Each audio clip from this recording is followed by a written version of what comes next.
Welcome in, Minnesota high school football fans. We're here for another preview.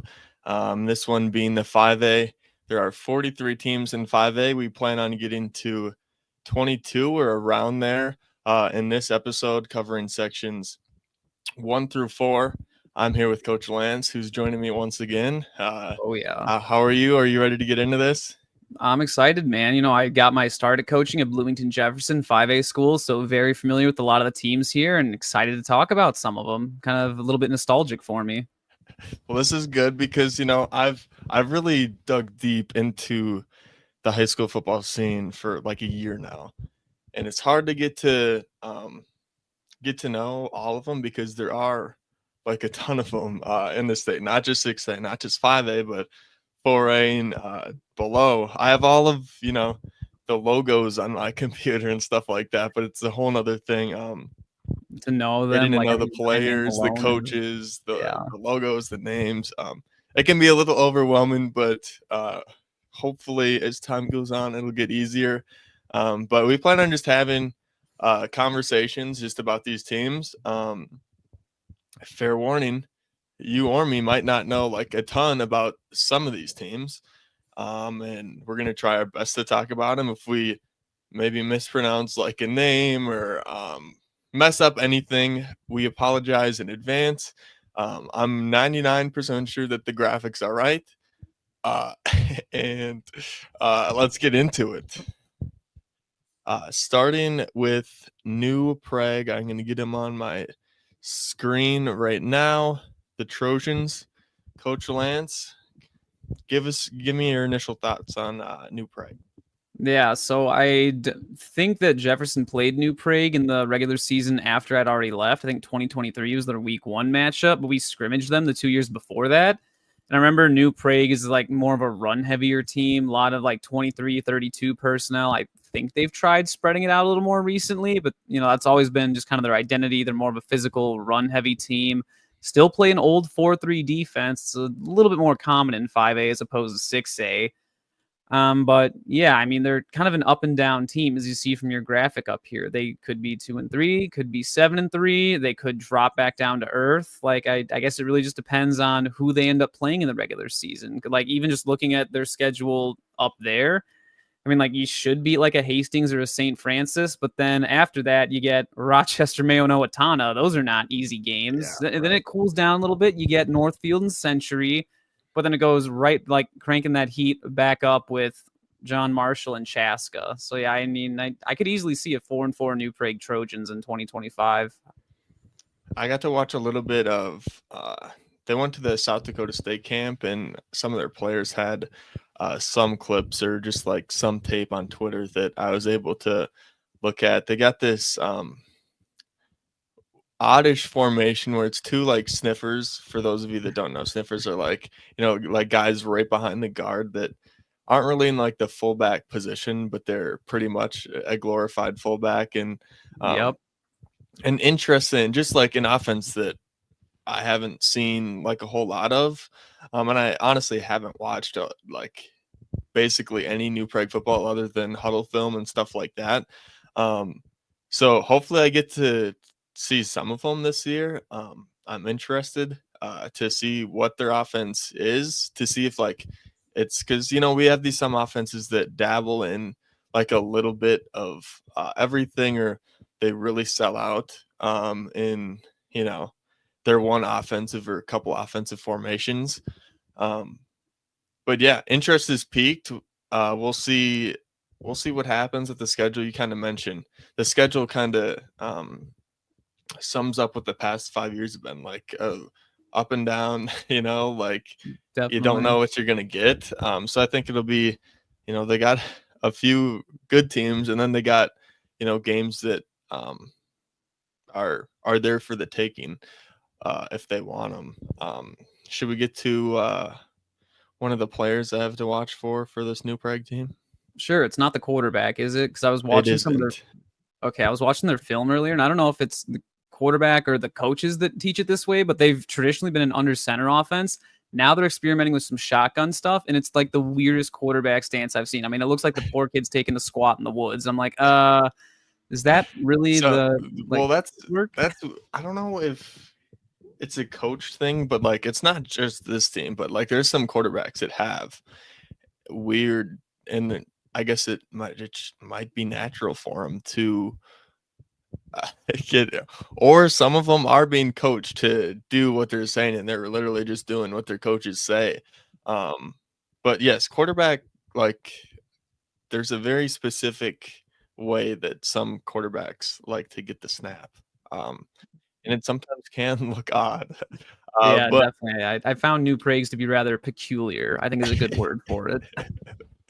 receiver, defensive back, mostly defensive back from what, and I think I actually have this wrong. I think it's running back and defensive back. I think I looked at Timothy Washik Jr.'s Twitter, and not a lot of running back film last year, mostly like safety, free safety. Sometimes he'd roll down and play in the box, and be good in the run or pass, coming down and making tackles. Mhm. But I think they're experimenting, or just like things move on, and he might be playing two ways as a running back this year.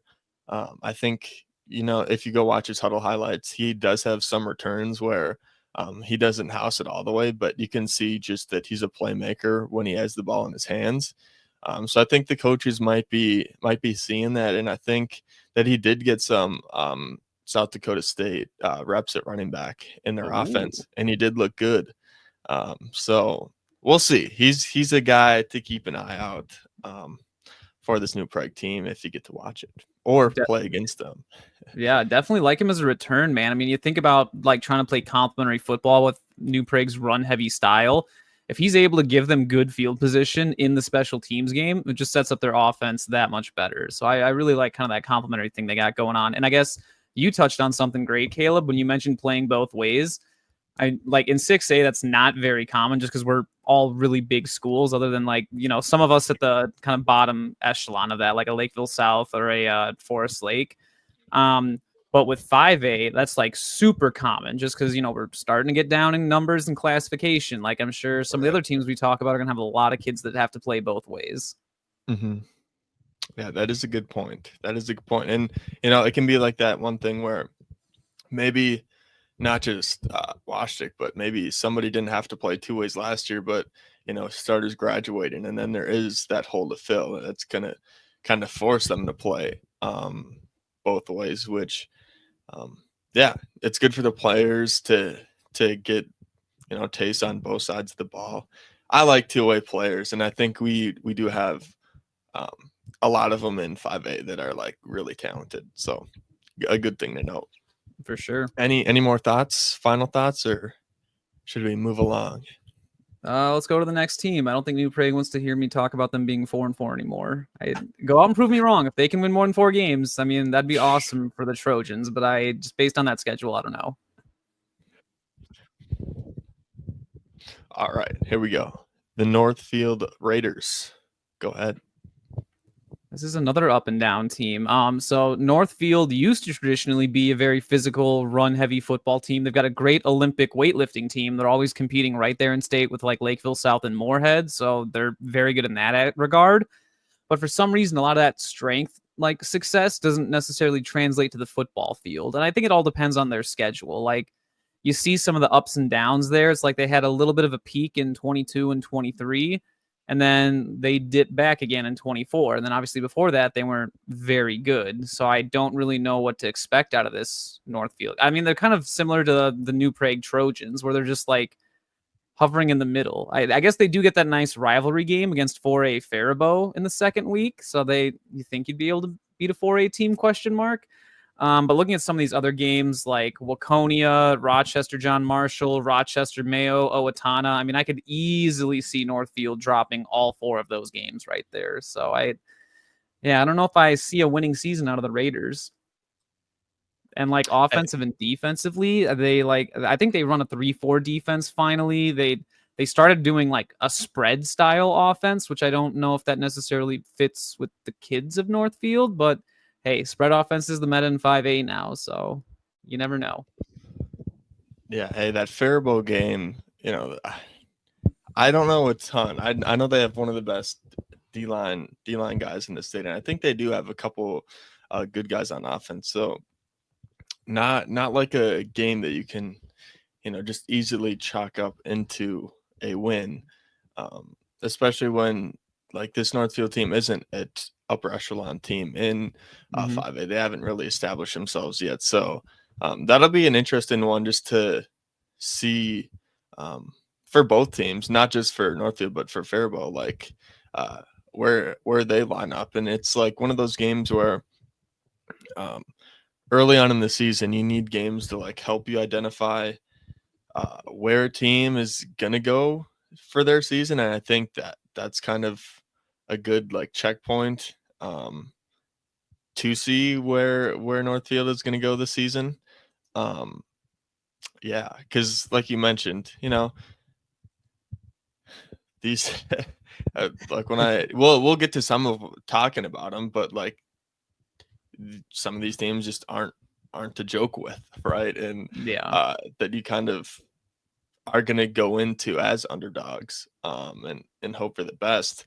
One of the players that I had for Northfield to watch out for is receiver Julian Vasquez, 4.5 40.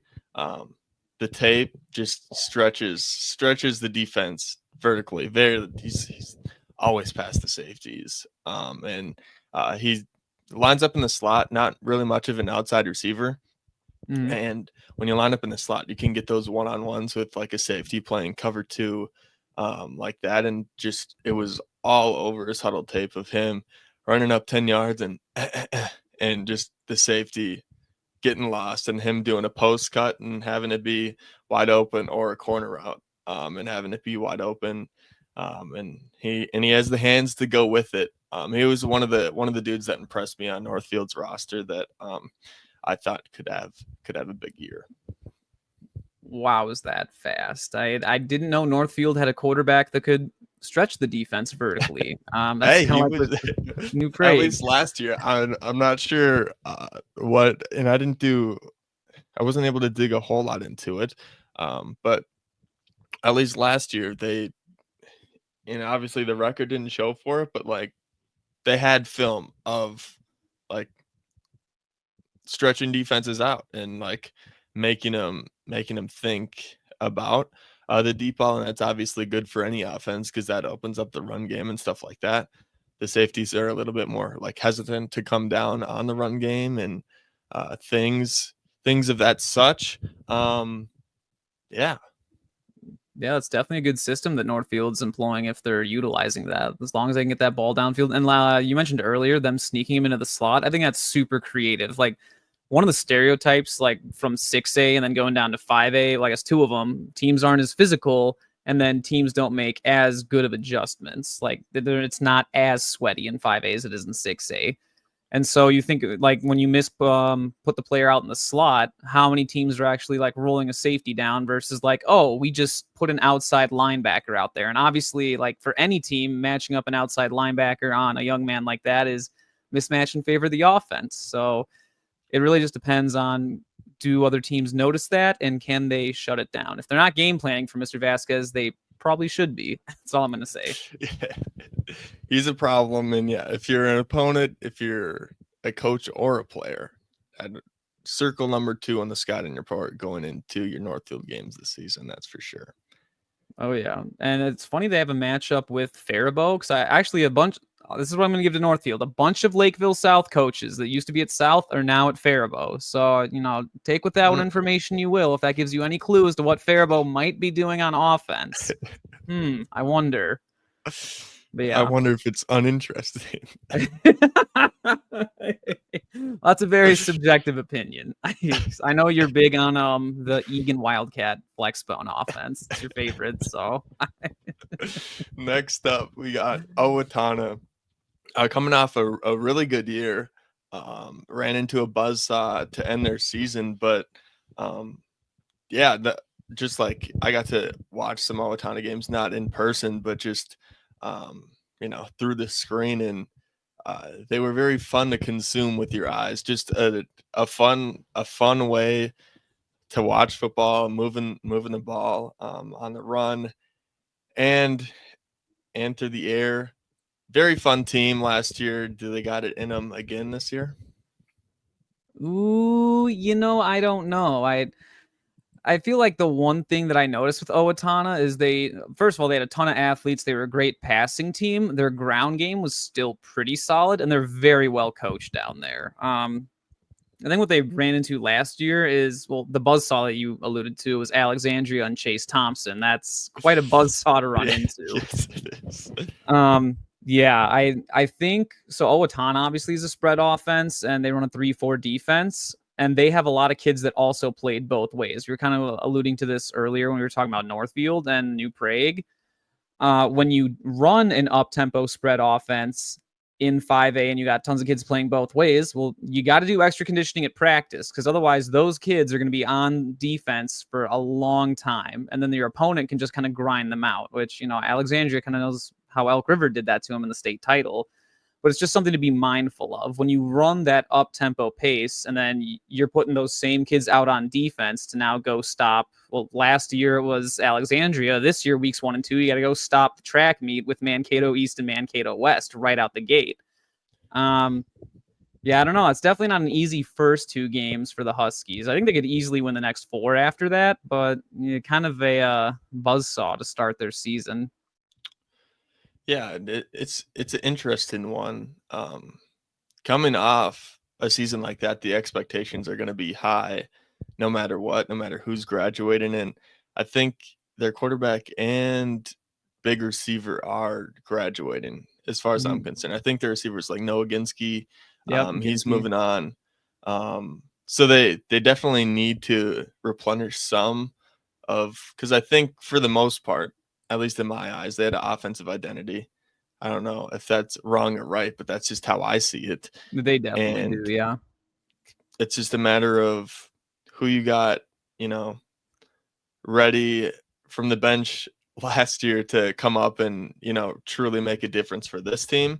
And that kind of leads me to my player I'm going to watch, or that I'm going to highlight, is Tristan Graham, who's the returning playmaker, one of the only returning playmakers from last year's team. Running back, 1,000-yard rusher, very hard to get to the ground when you just watch his film. Like, defenses don't enjoy tackling this guy, and you see him in the picture giving this dude a stiff arm. Very hard to get down. And I think if I had to guess, the offensive identity is going to go through him. I thought of it as a passing team, but when they have 1,000-yard rusher, that's not nothing. And that can be something that if I was the OC, I would lean into a little bit. Running, finding different ways to get him the ball, whether it's screen passes, lining him up as a receiver and get him the ball that way. Little things like that to just take advantage of a returning playmaker as good as Graham is. Yeah, definitely. I mean, it's kind of like the inverse of what you were talking about with Northfield and that receiver that they have, how he kind of opens up the run game. I feel like Owatonna is the opposite. Now you have a dominant run game that draws more men into the box to stop it. And now that opens up your passing game, which, like you said, you don't know if it might be as reliable this season just because you're losing such star talent like Mr. Ginsky and all that. So I definitely think that they could play good complementary football. And Owatonna has always been great on offense. I guess my question mark with them is a little bit more on the defensive side. Like, sure, you run that 3-4 defense and everything, but I mean, I almost get like Andover-esque vibes, like you're all-out offense, but then when it comes time to play defense, and it's not as bad with Andover because I don't think they have as many kids playing both ways, but when Owatonna has so many kids playing both ways, that's when you see them start to flame out, especially like later in the season after you've played 13 or 14 games. Yeah. I think it's worth noting too that at least the way I see it, Graham's going to help whoever's going to come in and replace like the quarterback and, get those new starter reps and stuff like that. The running back, when you have such a good running back, he takes pressure off of not just guard, but everybody. And that maybe now there's single coverage on the outside that there wasn't last year, because now the game plan is a little different going against Owatonna, and they're getting a little bit more not run heavy, but the defenses are game planning to stop the run over the pass now this season, at least at the start. Because I mean, if I was playing Owatonna week 1, I would go, you know, prove that you can pass. We're gonna stop your run at least week 1. That's the way I see it, and it'll be interesting to see kind of that yo-yo of how they're gonna truly balance the run and the pass. But like you said, defense also is going to be an important one, just because you can't outscore everybody. So Yeah, it's definitely an interesting team. You got any more thoughts on them? no, they're one of my 2 favorites to win this section though. They used to be able to just run all over it and have an easy state title berth, but someone else has returned to section 1 and 5A that's going to give them a run for their money this season. I wonder. All right, our next one is Rochester John Marshall, the Rockets. What are your initial impressions? What are your thoughts? What are you thinking? Kind of like Owatonna, they also have a tough schedule. I don't know what all these teams from like Rochester did to get district games playing Mankato East and Mankato West. Maybe it's like logistics. You don't have to travel as far as opposed to playing teams in the Twin Cities. At least you should be able to beat Apple Valley week 1. I don't know. I think John Marshall was actually pretty solid last year. They've got a good spread offense, a good quarterback. They got solid receivers. Is one of the best. I would put him up with, one of the best quarterbacks in 5A. He can definitely sling the rock. For sure. And I give, switching over to defensive side of the ball, I give them credit there too. Because, I think they're a base 3-4, but they do have a 2-4 nickel package that they use a lot just because they see so many spread offenses. Like just looking at the schedule there, you got Century, I guess now Northfield, Owatonna, Mayo, Apple Valley, and Mankato East. Like your first 6 games are basically going to be against spread offenses. So I'd probably expect to see a lot of 2-4 nickel defense out of the Rockets for the first 6 weeks. Yeah. Hey, with you highlighting the defense, I'm going to go to my player to watch, and I'm probably going to butcher the crap out of his name. I apologize. Maybe you can send Instagram DM fixing it if you're so inclined. Braden Dubig? Dubig? Dubig? I don't know. Sounds French. Dubig. I like that. Dubig. Hopefully, if you're listening, if you're watching, or if anybody is watching that knows the correct pronunciation, go ahead and send it to the old DMs. I don't want to butcher his name, but just trying to highlight what I think is going to be one of the pillars of the John Marshall defense, kind of spearheading that really good downhill, like getting through blocks, through guards that are trying to come up to the second level. I got 99 block shed. That was one of my notes that I put just because he's an unblockable, or at least on film from what I saw. Just not a lot of people can block him, and if they do, he can get off it really quick. And after that, it's wraps. You're probably not gonna juke him out or anything. He's pretty sticky, so once he gets his hands on you, you're going down to the ground. A very impressive linebacker, and I think one of the best in 5A. Ooh, good skills to have. That'll definitely translate to New Prague. We'll see how he fares against a lot of those spread offenses the first 6 weeks. But I mean, if he's like a downhill guy and he can run fit, I just blitz him all the time. Let him loose, drop your other linebacker back into coverage. That way you got a 4-man pressure or plug on, and there you go. Good photo, by the way. Yeah, cool. I know that goes so hard with the snow and like the mud. There's a lot. There's a couple more coming up that are. I love them. Anything else? No, just happy to see the Rockets competing again. I know that they struggled like start of the 2020s, but they've kind of come to their own here. We'll see if that continues now that another Rochester arch rival is back. But yeah. Good thoughts. Here we go. Let's move on to the Rochester Century. This was kind of a wild card for me. I honestly don't know like a whole lot, just other than, and haven't seen like a ton of film either. But just going off their record, they look to be, struggling or the worst team in Rochester. What are your thoughts? Yeah, I used to think that Rochester Century was more of like I formation pro style offense, but when I watched some film from last year, they were like almost exclusively an 11 personnel pistol spread. I was like, oh, that's a bit of a different system. 4-2 flex defense, which again, it's kind of weird to play a 4-2 front into all these spread teams that you play. Like Tartan's not really, Chaska's not really, but then, you know, like we talked about earlier, all the other teams in your section section / district are all spread teams other than sort of New Prague. And then who knows with that Winona game week 8? That's a weird 5A 4A crossover match. I know Winona's kind of removed from their glory days, but it's I know I asked for the cross class matchup, so there we go. We got one of them for sure. But no, I mean, based on their records, it just looks like this team is trending the wrong way. And I don't know if that's because of an offensive overhaul and they haven't gotten used to it, if they're in need of a defensive change, if it's just because of their newer schedule. Like, who knows what's going on with Century, but I don't see them competing for a section title this season. That's to put it lightly. That's a hot take. No, being a little political about it there. You know what? You are the third best. Actually, let me take that back because I forgot Rochester Lords exist. You are the fourth best football team, high school football team in the city of Rochester. Yes. The Dark Ages is something that came up on the last podcast. I would safe to say if we're labeling teams in 5A in the Dark Ages, this would be one of them for sure.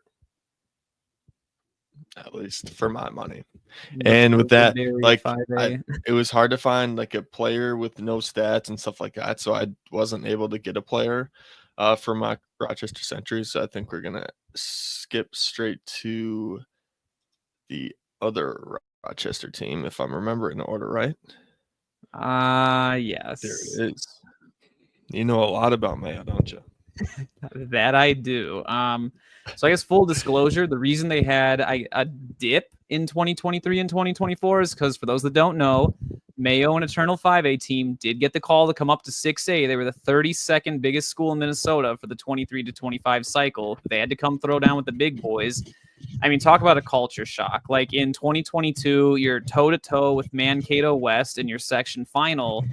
And then you turn around that spring and figure out, okay, congratulations. Now you got to go play Rosemount, Lakeville North, Lakeville South, Egan.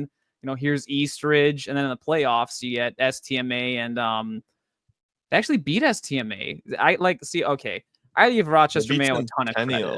Didn't they beat Centennial last season? This past season, they did upset Centennial, and both those wins were on the road. Now, of course, you run into 2 seeds after that. You're not going to beat Minnetonka or I think it was Stillwater, the 1 seed that they ran into after that. So, those were both 1 seeds. But hey, at least those kids at Mayo get to feel what it's like to throw down with the big boys. And I mean, they found some success in 6. I mean, they took us to the brink in 2024. Yeah, I was going to say the records are kind of, I wouldn't say a good indication of, what they did in 6A. You'd be like, yeah, they should have went down. But I mean, it wasn't like they were getting throttled. Now there were games that they would just get outmatched, but it wasn't like there's no way they should belong up here again. I mean, it kind of goes back to what we were talking about earlier with Northfield. And like Mayo, obviously they don't have as many kids coming out for football. They're a 5A team. They got a lot of kids playing both ways. Like that's just the reality of it. And then you're playing all these 6A teams that don't have to deal with that. And it's just tough for Mayo's kids to do that. Because not only are you playing in 6A where things are more physical, teams are sweatier, there's a lot of try-hards.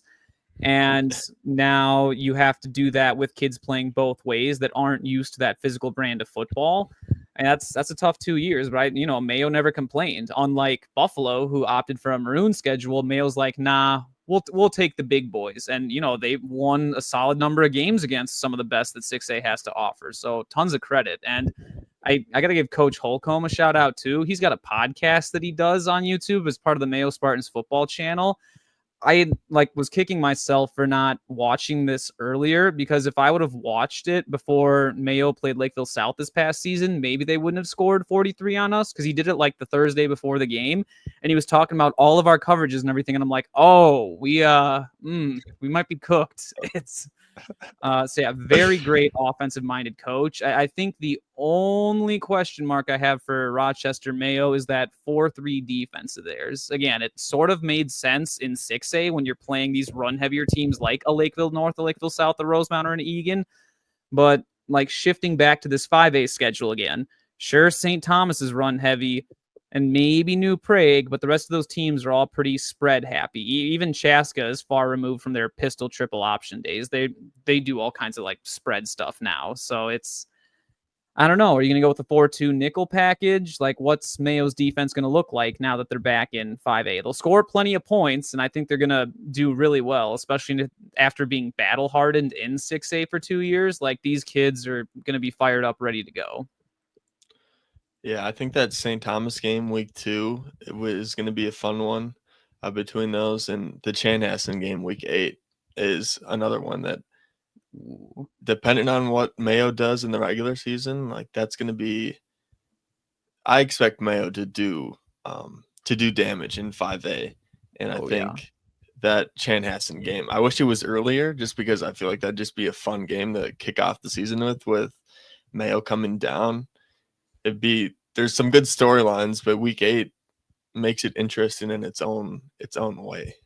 Yeah, and after sections are done, Chanhassen and Rochester Mayo may match up in November. You never know. I guess kind of spoiler, I'm kind of going back and forth between Owatonna and Mayo as my winner of Section 1 in 5A for this coming season. I don't know. It's kind of a toss-up because both these teams are experienced, both have great offensive coaching. I think it just comes down to who makes the better defensive adjustments, or maybe who scores more points, I guess. Just have it be a total shootout. So I guess we'll see what happens there.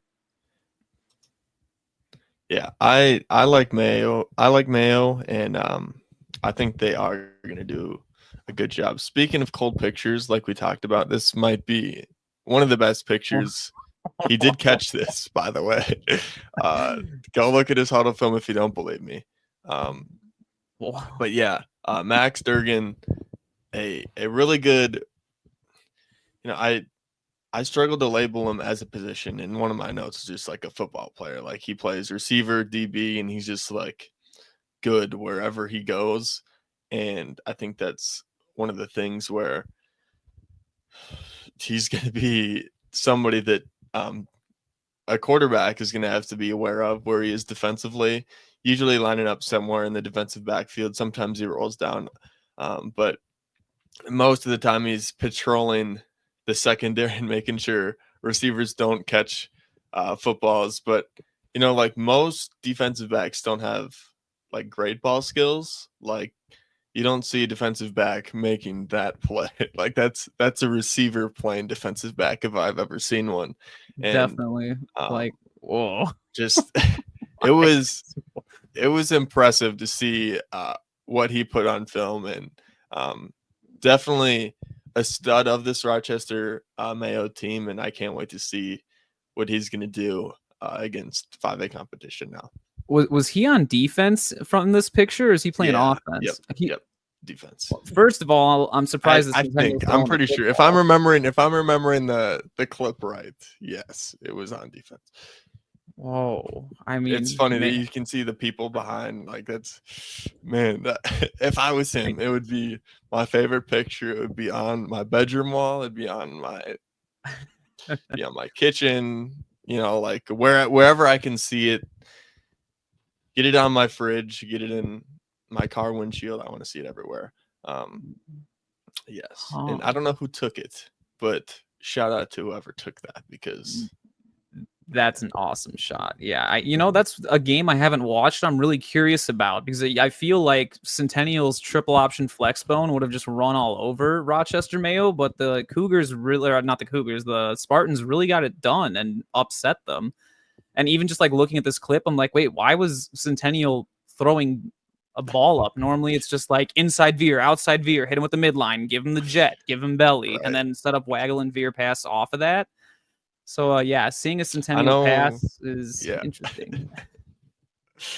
Why did they pass it? That's a real Lakeville comment from you. It's a Uh, it's all part of being the Metro South and 6A, man. We just passing the football is illegal down in these parts. no, I got to watch some of it. It got to the point in playoffs where I was just home and I had like 4 to 8 games going up on 2 screens, trying to make my own little red zone, and I did see a little bit of it. I wasn't able to like lock in and totally diagnose what went wrong. So it would be interesting to um, see what, because for teams playing Centennial this fall, that'd be an interesting game to go look at and be like, what gave them problems? Because we want to do the same thing they did. I know that's 6A, but I'm yeah, sure interesting Andover stuff. is probably watching this game a whole lot this offseason since that's some of their stiff competition up there in Section 5 this year in 6A.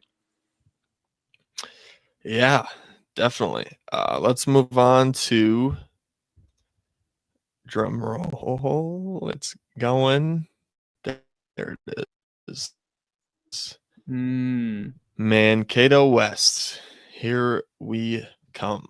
What are your thoughts?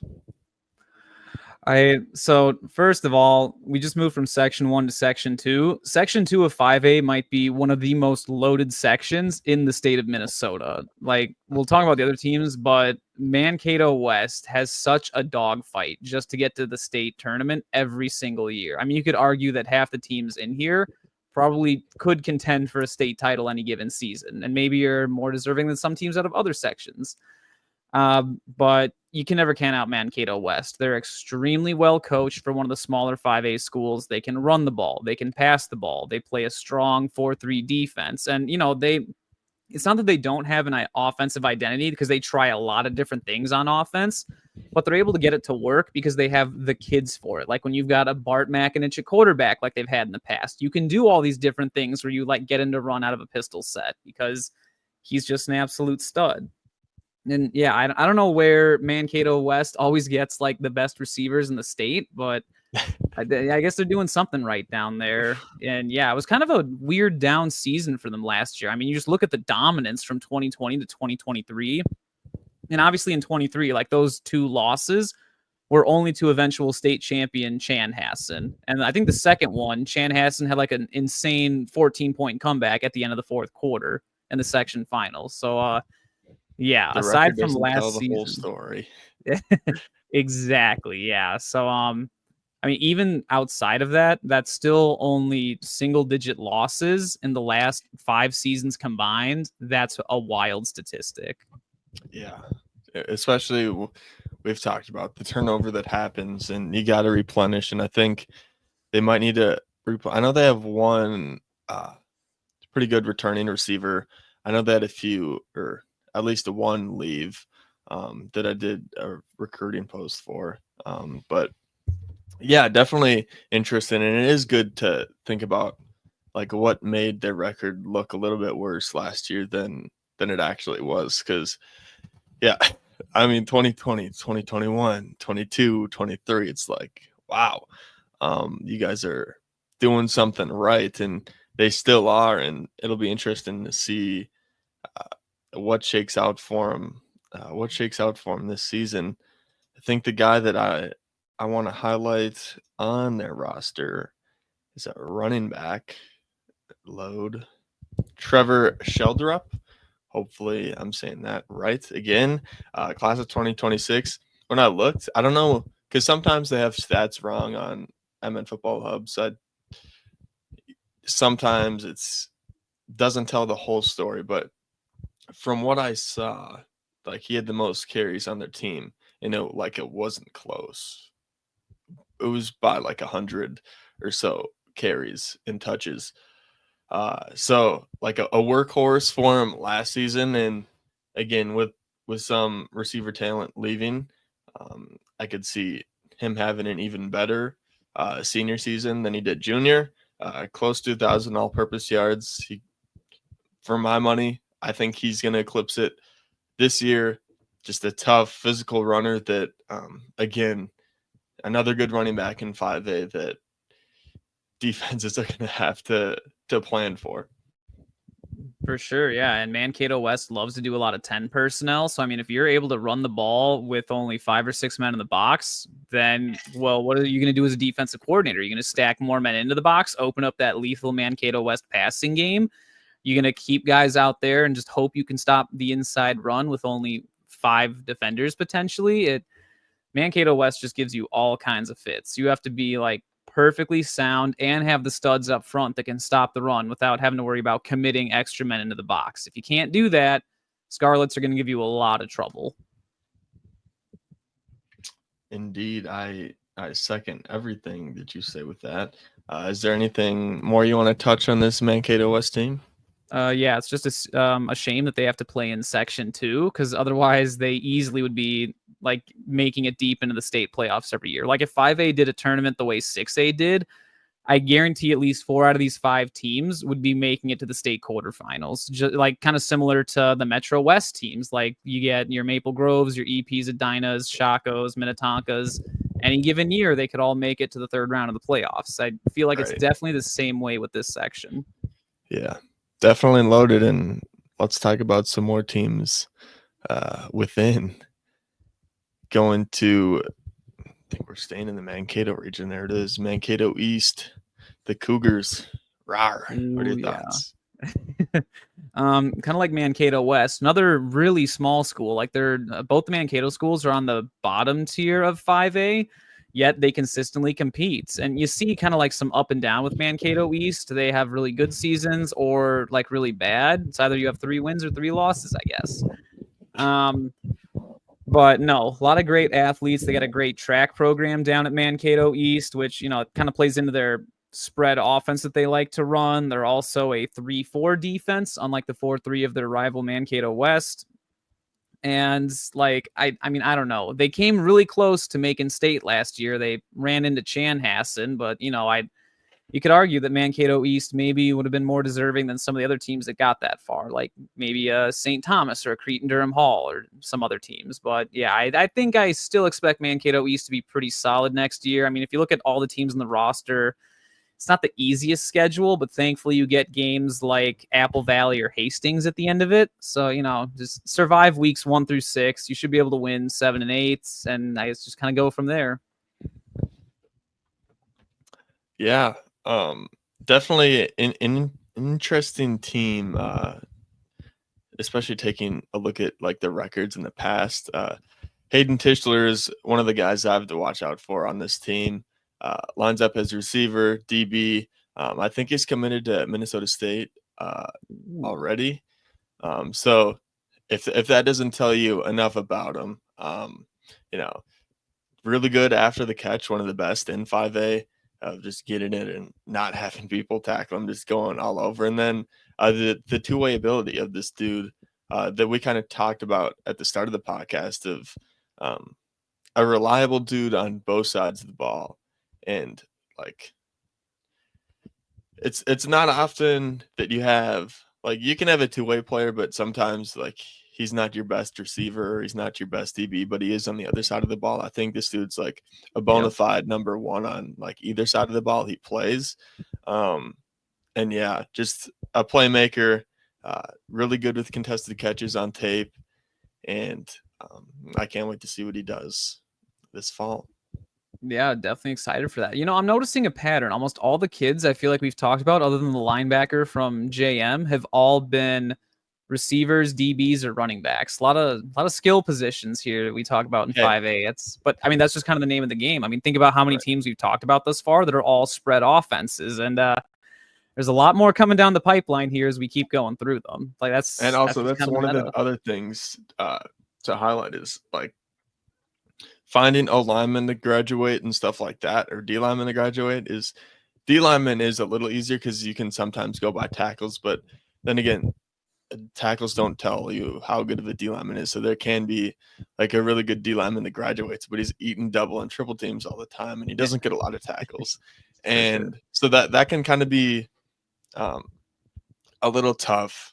But the O lineman, that's that's the worst one to try to like find Oh yeah, who's replacing if you don't get to like any practices or if you don't know like the team really well like the coaches do, just because there are literally zero stats that can be, you know, I guess running back, if you see how good their running back is. But again, it doesn't tell you the full story. You don't know who's coming back or who's starting. It's really difficult to find that, like returning starters and stuff like that for O linemen. The skill guys, it's a little bit easier to pick out and see like, oh, this dude had uh, like a lot of tackles, a lot of interceptions, or a lot of yards. for Um, sure. so hey, but there is a lineman coming up. So I did fit one Ooh, in. I did fit yeah. one in. I guess all the college recruiters are too busy looking over at like Prior Lake or Minnetonka for Right. offensive linemen or Maple Grove, Shakopee. Uh, yes. Any more thoughts? Maybe this is finally the year that the Cougars can beat the Scarlets in that Battle of Mankato. Maybe, maybe not. We'll see. Interesting. Only time will tell that. Let's move on to the Waconia Wildcats. Let's see I guess. what's in store for them. What are your initial impressions?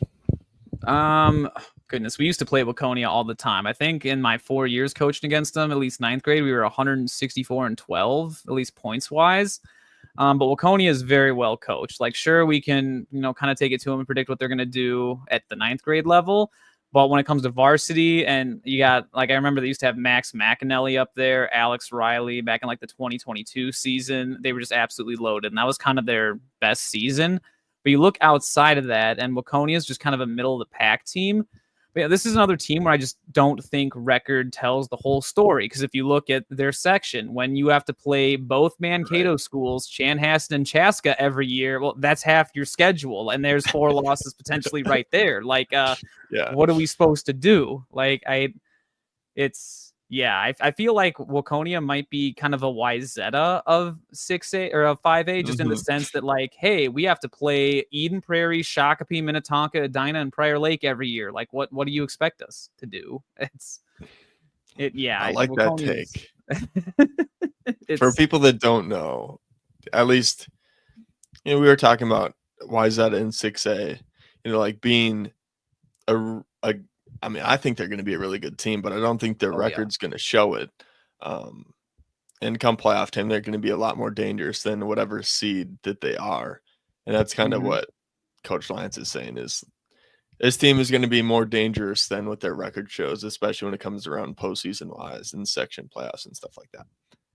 for sure. And if 5A did ever introduce like cross section playoffs the way 6A did, I mean, you'd probably see Waconia go a lot further in the playoffs than they currently do now.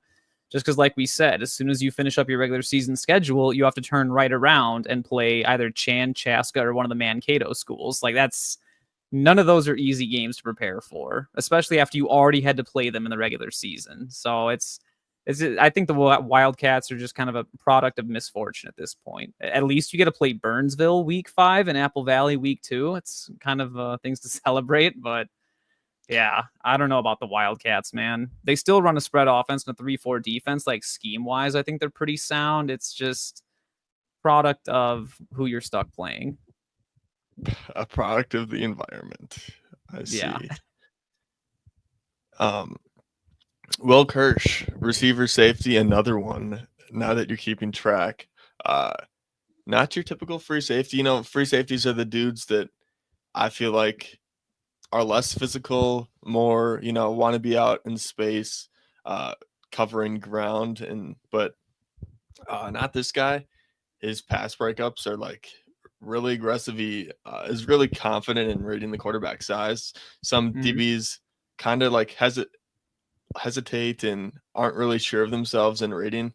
Like, when this dude reads what's happening, like, he goes there as soon as the quarterback like separates. And Waconia doesn't keep track of PBUs, pass breakups, but if they did, he might be like leading the state just based on like the huddle film of how many passes he was breaking up. It was another one. What's this one going to be? Oh, another pass breakup. But just like really impressive stuff coming from like, and that's what you want in a safety is your back end protection that's gonna make things really hard to catch, especially against these teams that like to air the rock out. Like he's a really good not scheme fit, I guess maybe a scheme fit, but like opponent fit of like 5A, you run into some of these passing teams, and this is a real good guy to have on the back end, kind of spearheading everything. For sure, yeah. And if he's the free safety, I know Waconia usually plays their zone, a lot of cover 3 and cover 4. So if he's able to just sit back there in his middle zone as a safety in that scheme, then he probably just eats all day. Like you said, if he's great at reading the quarterback's eyes, that's a great place to put a kid like that. So a lot of props. Waconia is a very well-coached team, so that doesn't surprise me at all, especially defensive side of the ball. They're pretty solid there. Yeah, a great player. Now to the team that I often get mixed up with Waconia. Same colors. Chaska. Oh. Same colors, their mascot heads facing the same way.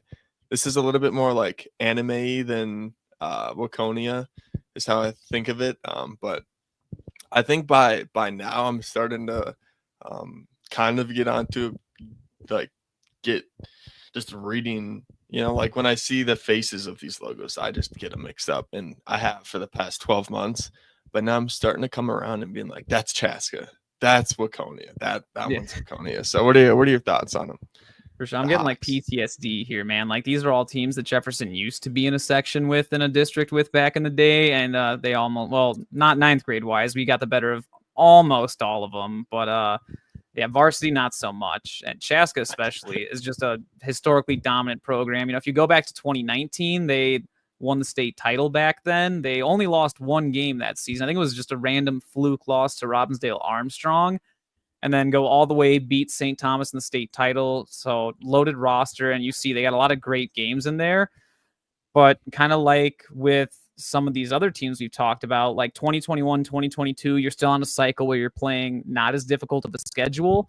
Then all of a sudden, the 23-24 cycle, kind of like we talked about with Waconia, that is weird. Now you got to play both Mankato schools. So we're chalking that up to what I just heard you say, which I didn't think of, was a lot of these teams have taken steps back in the last 2 years of like having a worse record, but they also switched it to go into a different section, and that may be what is producing a record that looks lackluster.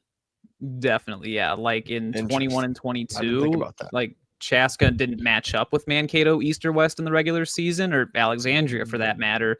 But now in 23 and 24 for that cycle, they like completely redid how 5A worked. So there were next to no like 5A or 4A matchups. They're very rare now.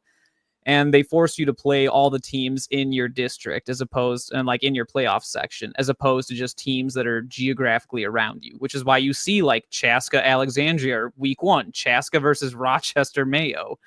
So now we're starting to get a lot. I mean, on the one hand, you get cooler matchups, but on the other hand, kind of like you were alluding to, now you have teams whose records may not tell the whole story because it's like we said, it's just a product of the environment. Chaska can always dominate like a Bloomington Jefferson or an Apple Valley or anyone like that. But once you give them a schedule of like Mayo, Mankato East, Mankato West, Chanhassen, and Waconia, like that's 5 tough games right there. Like, I mean, New Prague, I think, got the better of them last season too. So it's, yeah, I don't know. Chaska's a well-coached team. New Prague, yeah. I never remember how to pronounce that one. That's yay Trojans. But I mean, like, and Chaska still has one of the best 3-4 defenses in 5A. I think Coach Dahl is a defensive-minded guy. He's great. I think my question mark with Chaska is their offense, because they've gotten a little bit too experimental. Historically, they're a pistol triple option, but they've been dabbling in spread stuff. They've done some like 12 personnel sniffer stuff, doing a lot of power and GH counter in the last few years. It's like, okay, which way are we taking this team in? How do you like have your youth football prepare for all these different systems? How do you have your lower levels prepare for all of it? It just, yeah. Maybe the sniffer scheme is invading in 5A.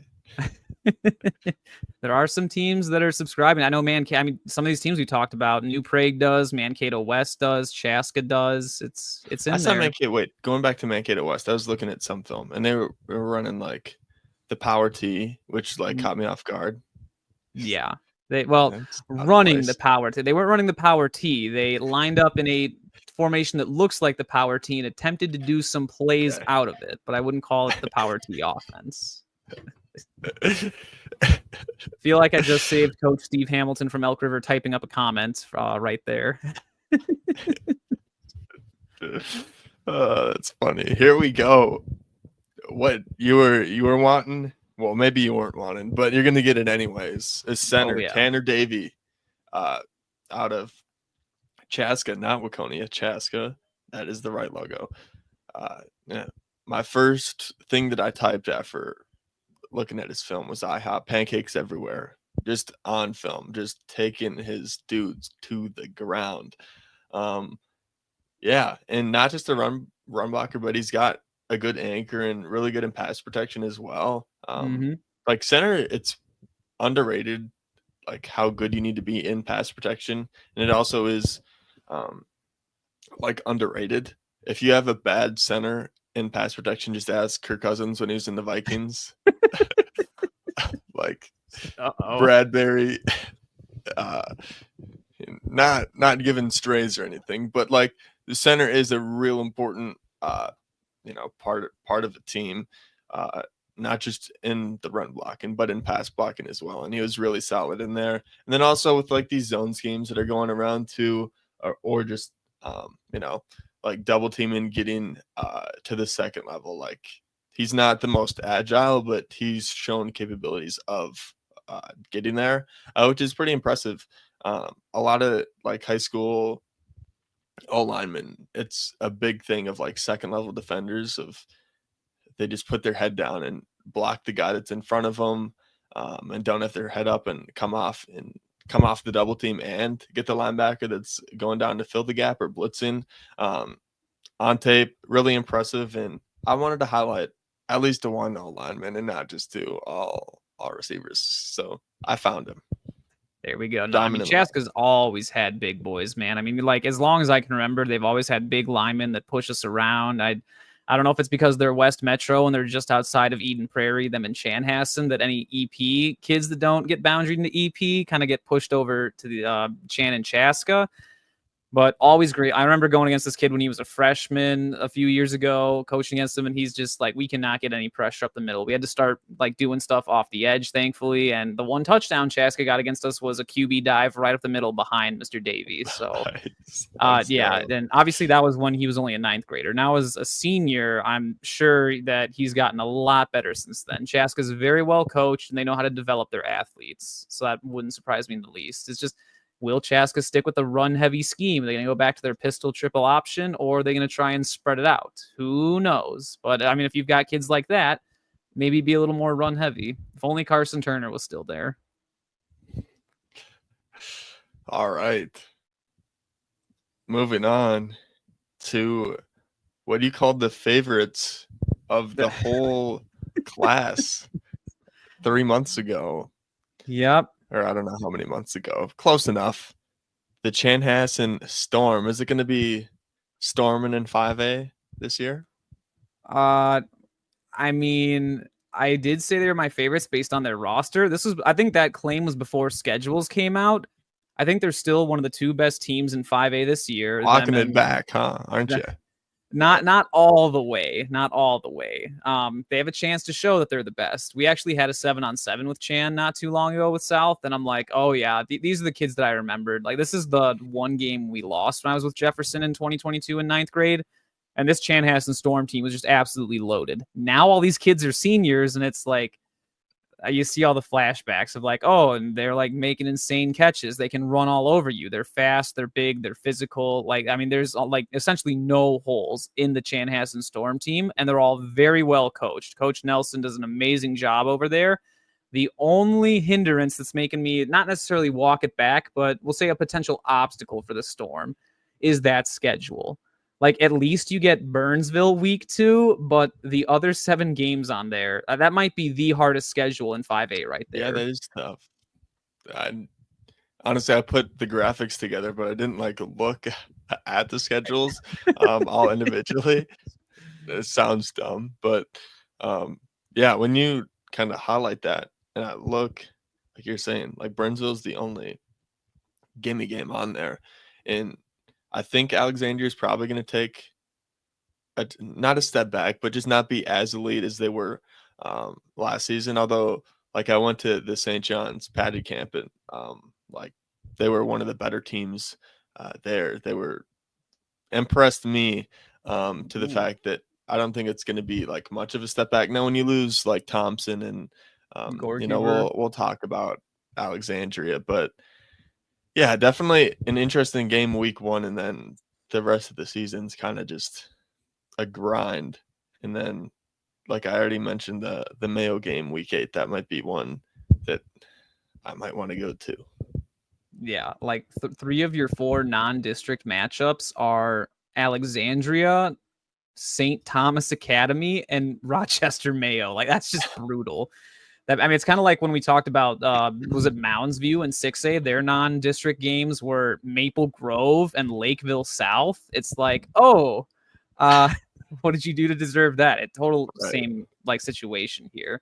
I guess the one downside with Chanhassen is suppose they do go 8-0 in the regular season. Well, in their section tournament, they have to go right back around and play Mankato East and West, Chaska and Waconia in, whatever orders. So it's Storm are going to have to get used to beating those teams because they're going to see them all again. And then who knows if they do make it to Hard to beat a state. team twice too.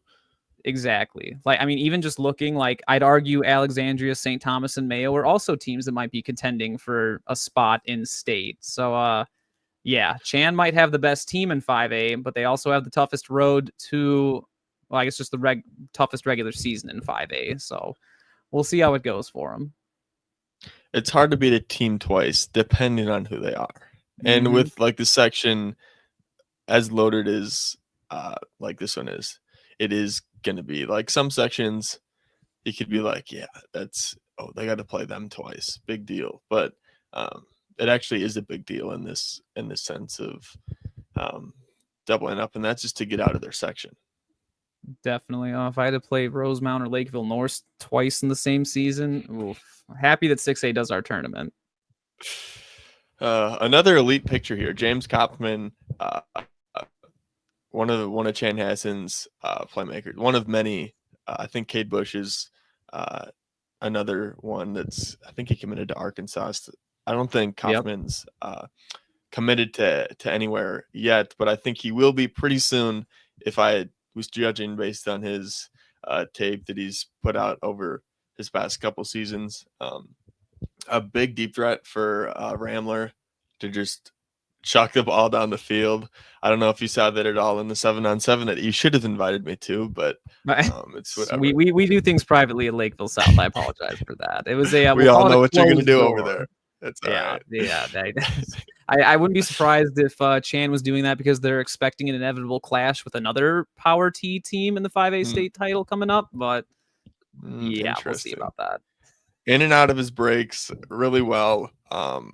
The speed to go with it, but sometimes like these speedy guys, they can only run one route or two. They can run deep, and that's like the only thing. But like they run a lot of post corners from what I saw in this offense, and just like just like breaking in and out, getting the DBs to lean the other way that he's going, and then coming down with just catches that others can't make is one of the most like impressive things that I've seen from his huddle film. Great picture. I think I already said it, but it's one of my favorite ones that I put on here. And I think, yes, indeed, he did catch this one as well. And it always makes a picture better when you know that they caught what was on the picture. Yeah, no, Chanhassen is absolutely nuts. I mean, they've got I forget the quarterback's name, but he's tall, throws a great ball, baseball player. Yeah. Who's the left tackle? Kid going to Iowa? Big boy.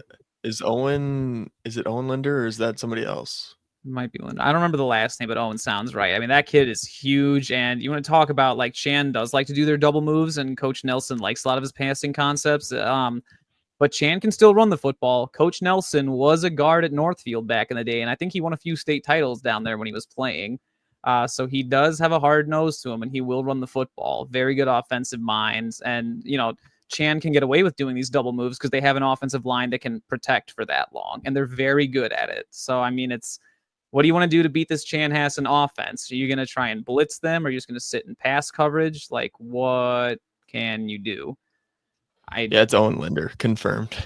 Owen Linder. Okay, there we go. Yeah. And then I feel like I haven't talked about Chan's defense in our 7-on-7. Obviously, it's hard to tell when a 3-4 defense is going against the power T in a 7-on-7. But their defense did look very good. And I remember back in the day, those kids were pretty stacked. I don't think anyone's talking about Chan's defense as much just because there is so much star power on the offensive side of the ball this season. But that Chan defense is going to be just as loaded as their offense. Yeah. Interesting. I can't wait to watch them. The hype around them is real. And I think I don't know, I might be drinking Chanhassen Kool-Aid here very soon. But let's move on to another team, a team that is being introduced into 5A. Once again, I'm sure they've been in 5A. Maybe you can explain a little history because you're super good at high school football history, and I like learning from you.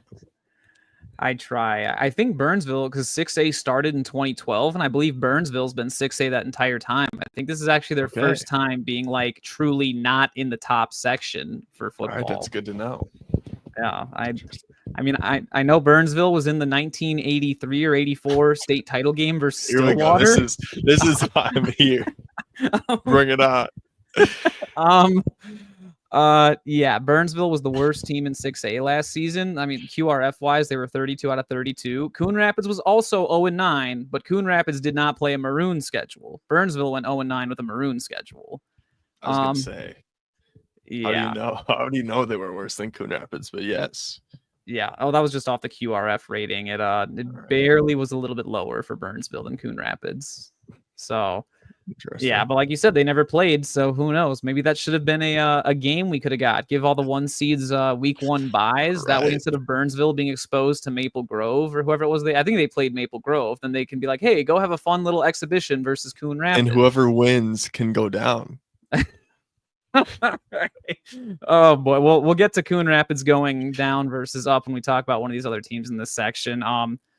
Yeah, for Burnsville, I guess the one nice thing is when you go, well, I guess not nice thing, you got put down to 5A this year, your school enrollment's been going down, which makes sense. And that's like, okay, yay, everyone in the city of Burnsville celebrates. Maybe we can compete now. And then the state high school league gives you Armstrong, Chanhassen, and St. Thomas Academy the first 3 weeks of the season. Yeah, it's like, oh, cool. You want to go down to 5A?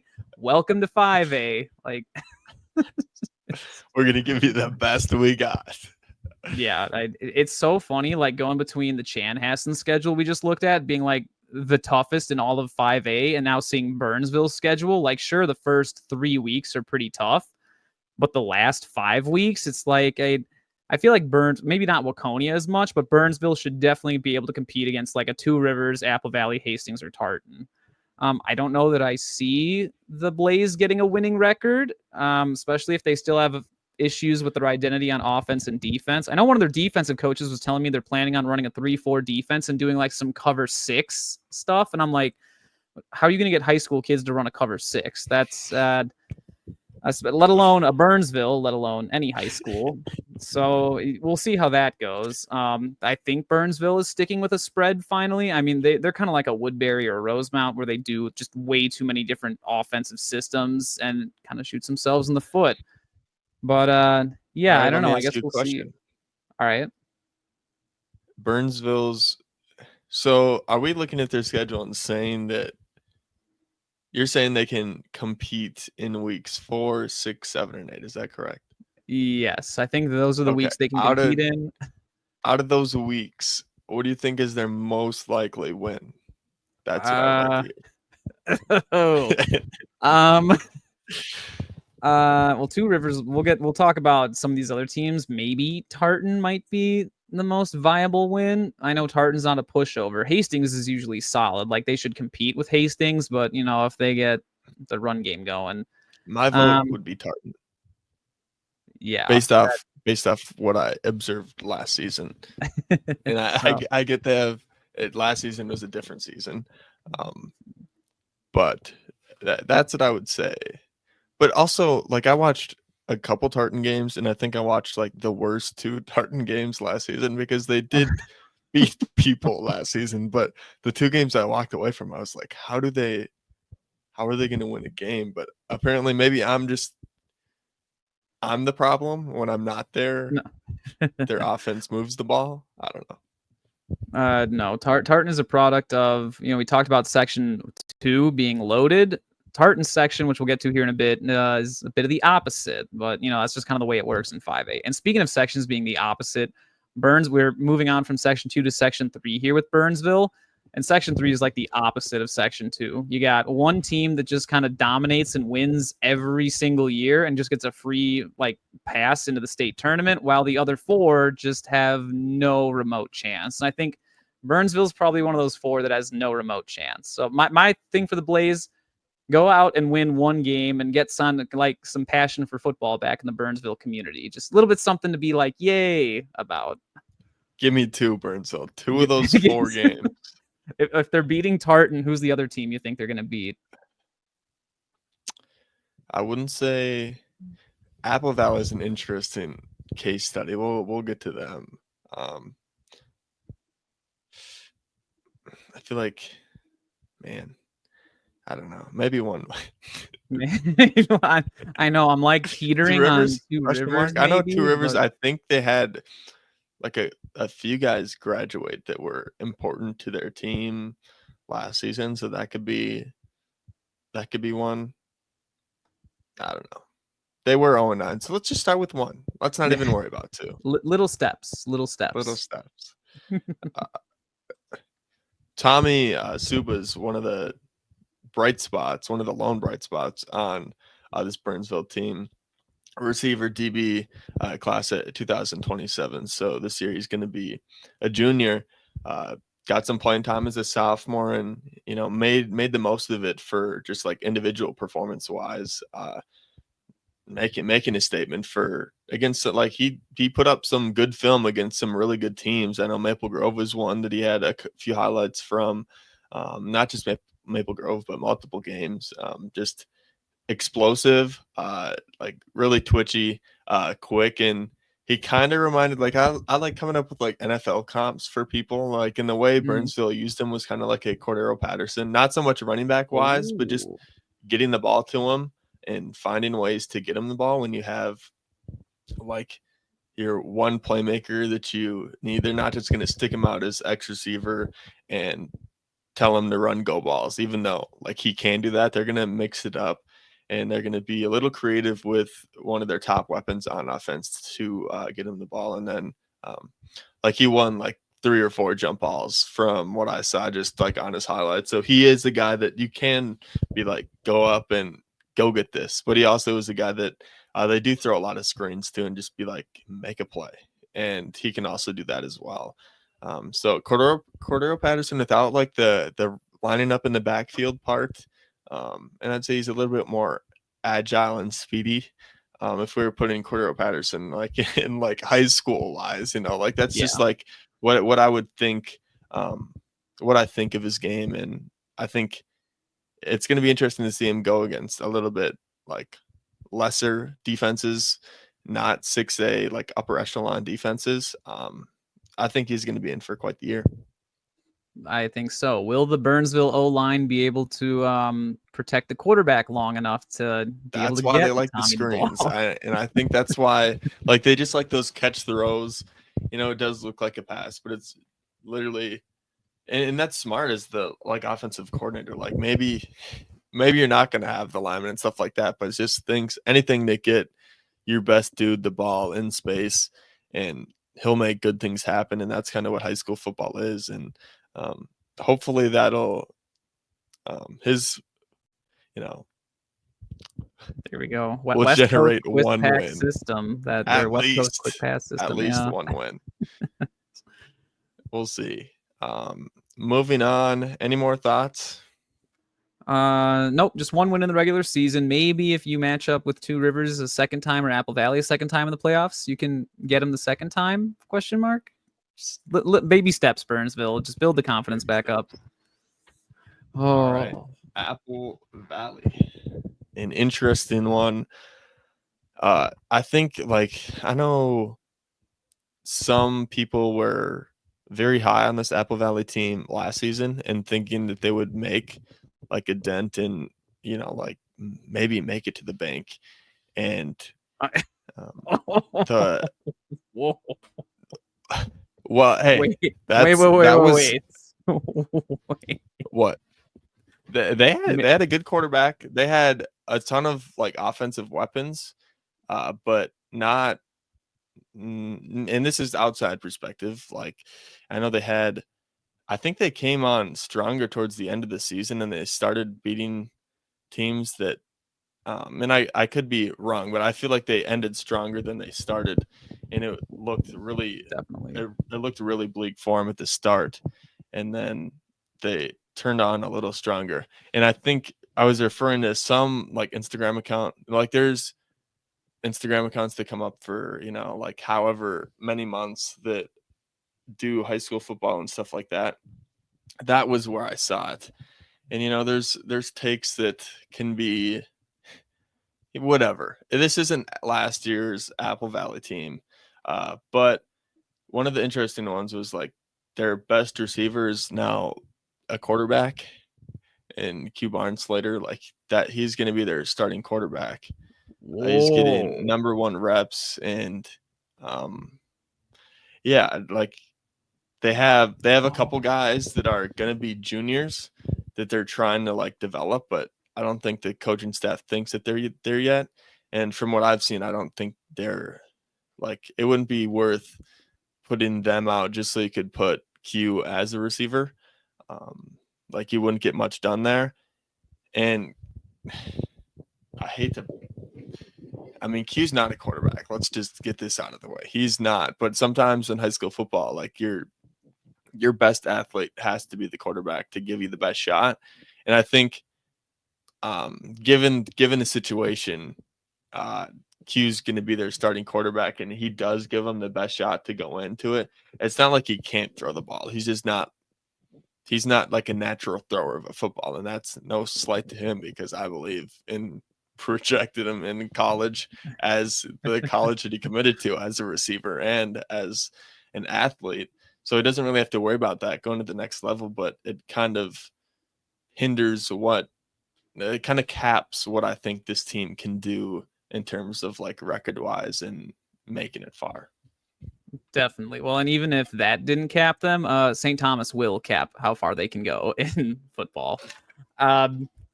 But no, I got so much to say about Apple Valley. Let's start with moving this kid to the quarterback. We had to do the same thing when I was at Jefferson in 2022 when we had Daniel Freetag on our roster because we couldn't consistently he's a great route runner, fantastic football player, but you can't get him on double moves and we can't get him into space because one, teams double covered him because you game plan for a kid like that, and two, we weren't able to pass protect long enough to allow Daniel to run double routes. So how do you get an athlete like that the ball if you can't pass it to him? Stick him in the backfield in Wildcat and let him go to town. So I think Apple Valley's probably taking a page out of that. It is going to be really interesting to see if Apple Valley does compete. When these kids were freshmen, the last time I saw them, they actually accused me of stealing their playbook because their offense was so predictable.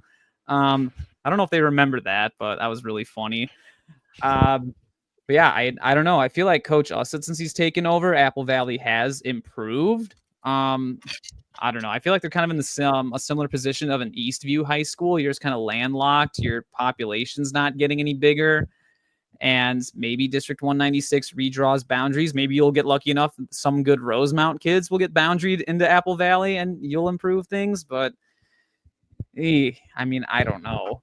Yikes. I've only seen 2 7-on-7s, and the 7-on-7s you can't really see everything, obviously. One of the biggest things that I want to see is how they're going to use Q as a quarterback. when you Mhm. when you have somebody like that special with the ball as a quarterback, don't just do handoffs, don't just do pass plays, but see what you can get away with. Do some read options, quarterback sweeps, get an extra blocker out there. Like, how are they going to use this unique situation for the betterment of them? And I think Apple Valley's in being at some 7-on-7s, like their perimeter guys are really skilled. Like they have a lot of talent and could probably go blow for blow with like anybody in 5A with perimeter guys, but it's like the front five, the front seven that's going to be Mhm. the determining factor. And like the St. Thomas thing, like that's how if if you're going to predict it, that's how they're going to fall short is they just get pushed around, they get moved, and they can't move the ball or really do anything offensively, even though they have the guys to do it on the perimeter, just because they are getting bullied, pushed around, stuff like that, just by a more physical, bigger team. Definitely, yeah. And it's funny you talk about that because it makes me wonder how Apple Valley would have fared had they actually stayed in 6A this past cycle. Um, I don't know. I'm sure the Eagles are much happier they're back in 5A with a schedule like this. So Yes, that's a good thing to take note of. Um, one of my players. Oh, did it come up? Yeah, there we go. Uh, Avery Buckner transfers from St. Thomas Academy. oh, Played to, I would pretty much call him a defensive back. Although in the 7-on-7s he has gotten some reps at receiver and is a very skilled receiver at that.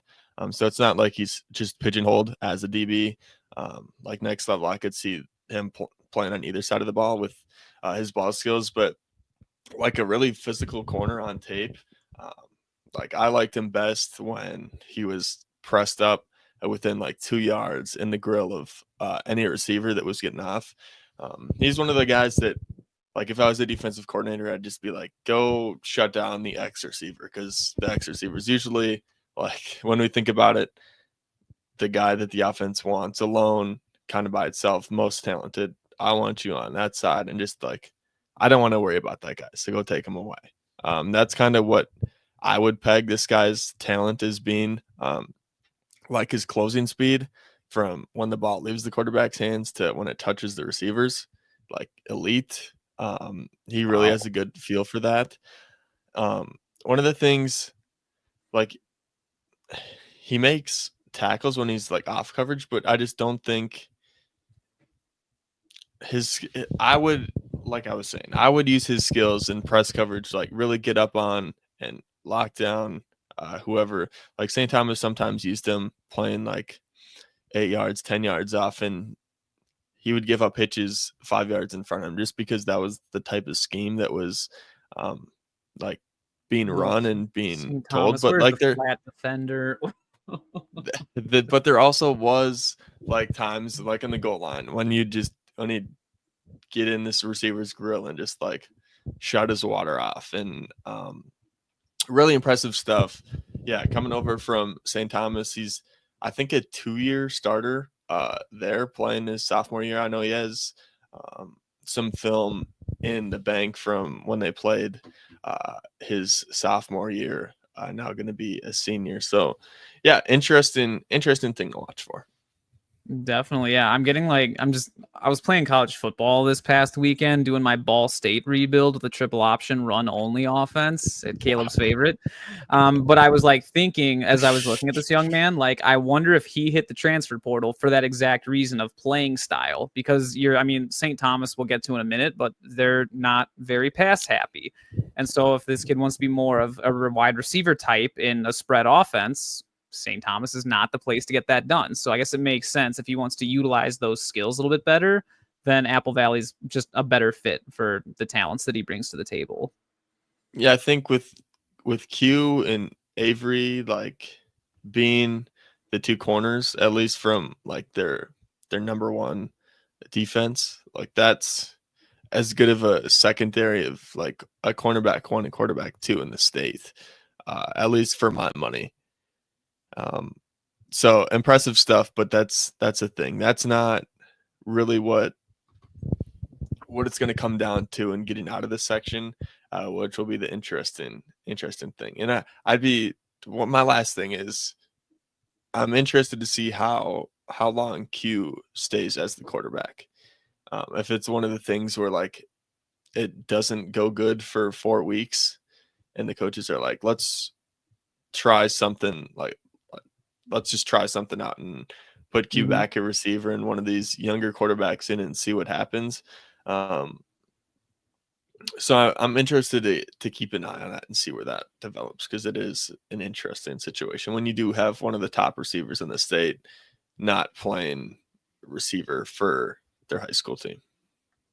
For sure, yeah. And if Apple Valley, we were talking about Apple Valley making it to the bank, if by some miracle Apple Valley beats St. Thomas Academy in the the section final game, I will eat an entire chocolate cake. Like, if that happens, because there's just no. That was last season, by the way. Okay, because I think Apple Valley had a pretty good quarterback. I think it was like Thurnborough or something to that extent. But he plays at River Falls now, I think. He was a really good quarterback. So just so we're clear, it was made last season. Not this season. Even still, I don't know who's selling that, but Coach Lance is not buying that stock. Here we go. Now on to STA, St. Thomas Academy. Oh, you got some thoughts? Yeah. How is it that St. Thomas Academy gets arguably the easiest playoff section in 5A year after year? I mean, like, we'll get to the other two teams in this section, but like, when was the last time St. Thomas Academy has not won this section? Looking back in history, I cannot remember. Like, it might have been before 6A existed, back when you had teams like a Rosemount or Egan competing with you, or back when Eastview was good. Like, it just, I think it's been that long. And you just look at those records up top. Like, yes, they were down a little bit in 2024. But when you have to play teams like Andover, Robbinsdale, Armstrong, just a absolutely loaded schedule, you're going to struggle a little bit. That's just the reality. And even in like 2023, you still make it to state playing all those difficult games, and you make it all the way to the state final. Like, they're very well coached over there at St. Thomas Academy. I mean, they're technically only a 4A school. Like, in terms of their athletic enrollments, they opt up to 5A and they still get it done. Like, it's truly remarkable. Lock in St. Thomas Academy as my winner for Section 3. Easy state playoff berth. I don't see Hastings, Two Rivers, Apple Valley, or Burnsville offering any competition to even just style wise. Like, all those other teams are all spread offenses, and St. Thomas is their classic run heavy pro style offense. Like, it just, I don't see any of those teams stopping the run. Yeah. I think that's a good take. St. Thomas, a historically like real good program, and not a lot of pushback they get in the regular season, which allows them to be so dominant. Dominic Baez is one of the guys that I want to highlight on this team. Primarily running team, like great vision. A lot of running backs, they thrive when they get to the outside or they hit the sideline, stuff like that. Pitch plays are, where they're best. I don't think that's the case for Baez. A really good running team scheme at St. Thomas, and not everybody can like read blocks of their offensive line well and kind of see them develop and like set them up to benefit them. There's an art to running behind blockers where maybe you're not running as fast as you could because it's going to help your blockers get you more yards. And I think he's kind of nailed that down and done a really good job of that. Runs through contact, and then also like when they do pass, he has really good hands. They sometimes line him up as a receiver or give him screens, stuff like that. A lot of high school running backs just have bricks for hands, but not this guy. Very good hands coming out of the backfield. So when they do pass, they can utilize like running back screens and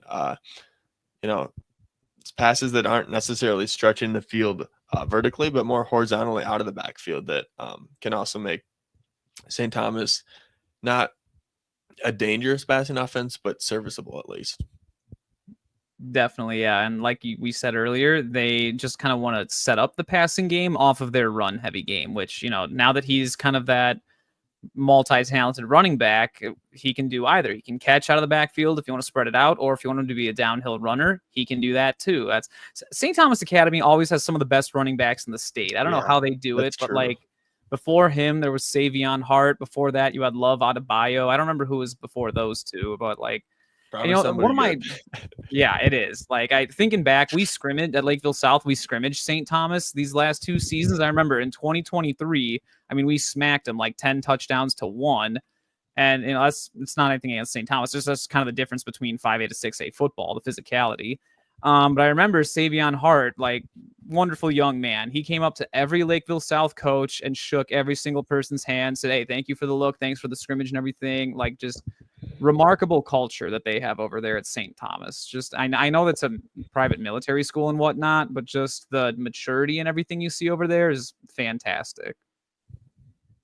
Yeah, I think they're in for another good one if we had to guess. So they're set up well. Moving on. Please don't lose to Apple Valley, so I don't have to eat a Rivers action. Ooh.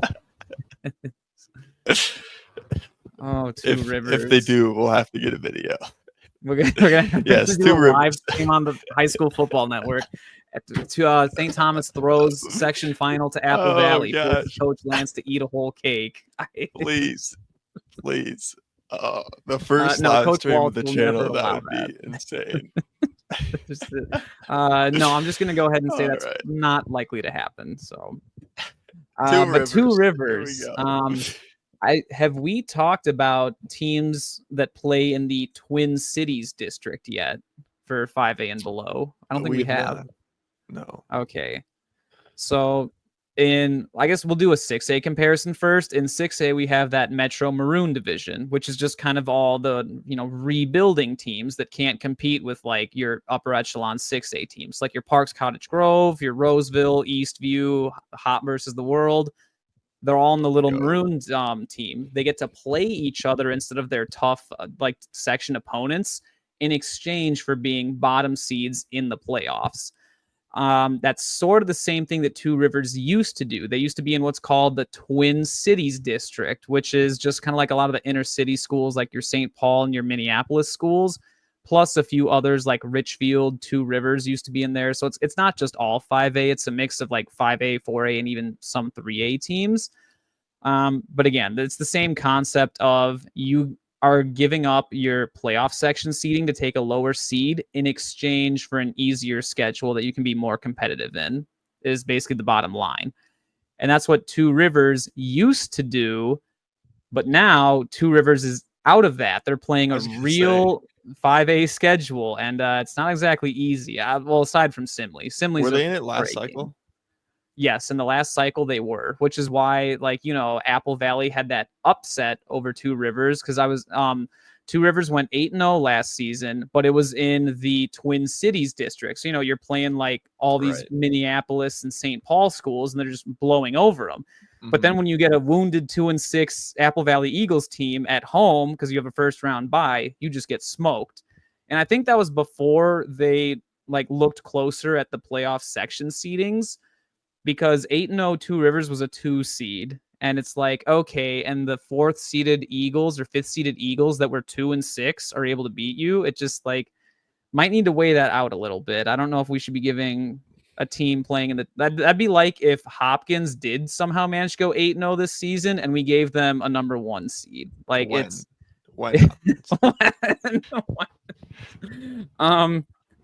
Yeah, I don't know about that one, but I guess we will see. Then it's free meat.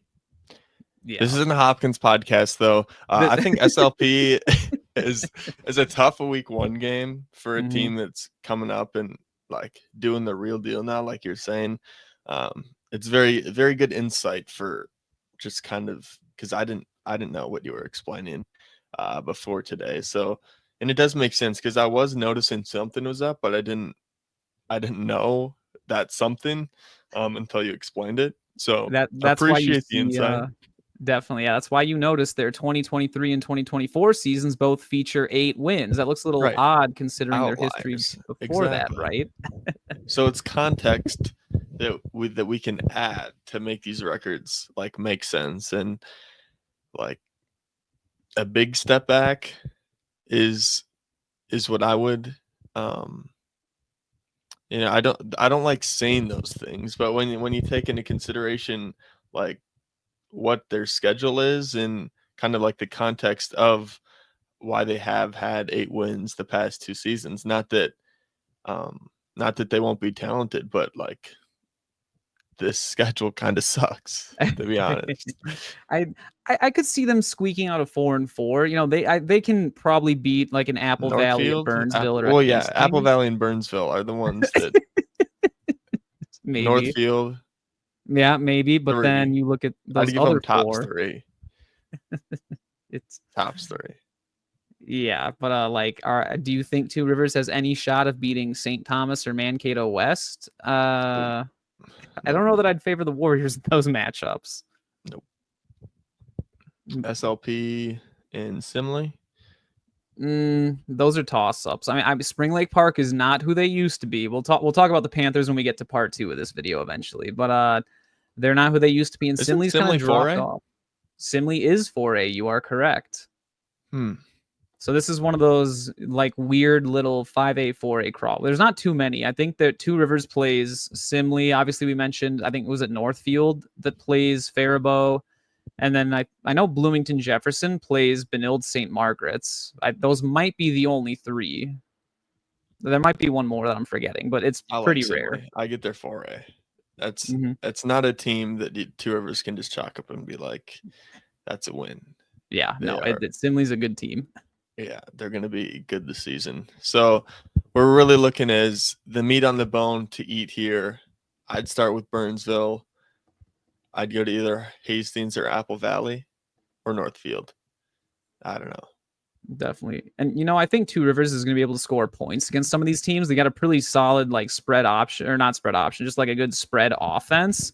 I think the big question mark is their 4-3 defense. I don't know how it's going to hold up against some of these spread teams. I think they're really going to struggle against stopping Mankato West. And then St. Thomas is probably just going to push them around a little bit up front. So we'll see how it goes for Two Rivers. I'm just happy they're playing a real 5A schedule instead of Twin Cities schedule. Should give them a proper playoff seeding this time around. Yeah, we'll see. One of their quarterbacks, like you mentioned, their offense being good. Drew, and I tried to get a pronunciation on this. I don't know if the L's are silent or you say the L's. So Alta Via or Alta, usually when 2 L's are together. What are your thoughts? How do you think you say his last name? I think so, yeah. What do you think? I think the way you're going with it is correct. Altavia. If it's not, he'll probably slide into your DMs or leave you a comment on Insta or something. Drew Altavia. That's what we're going with? And yeah. you stamp that? Okay. All right. Drew Altavia, quarterback for this Two Rivers Warriors team.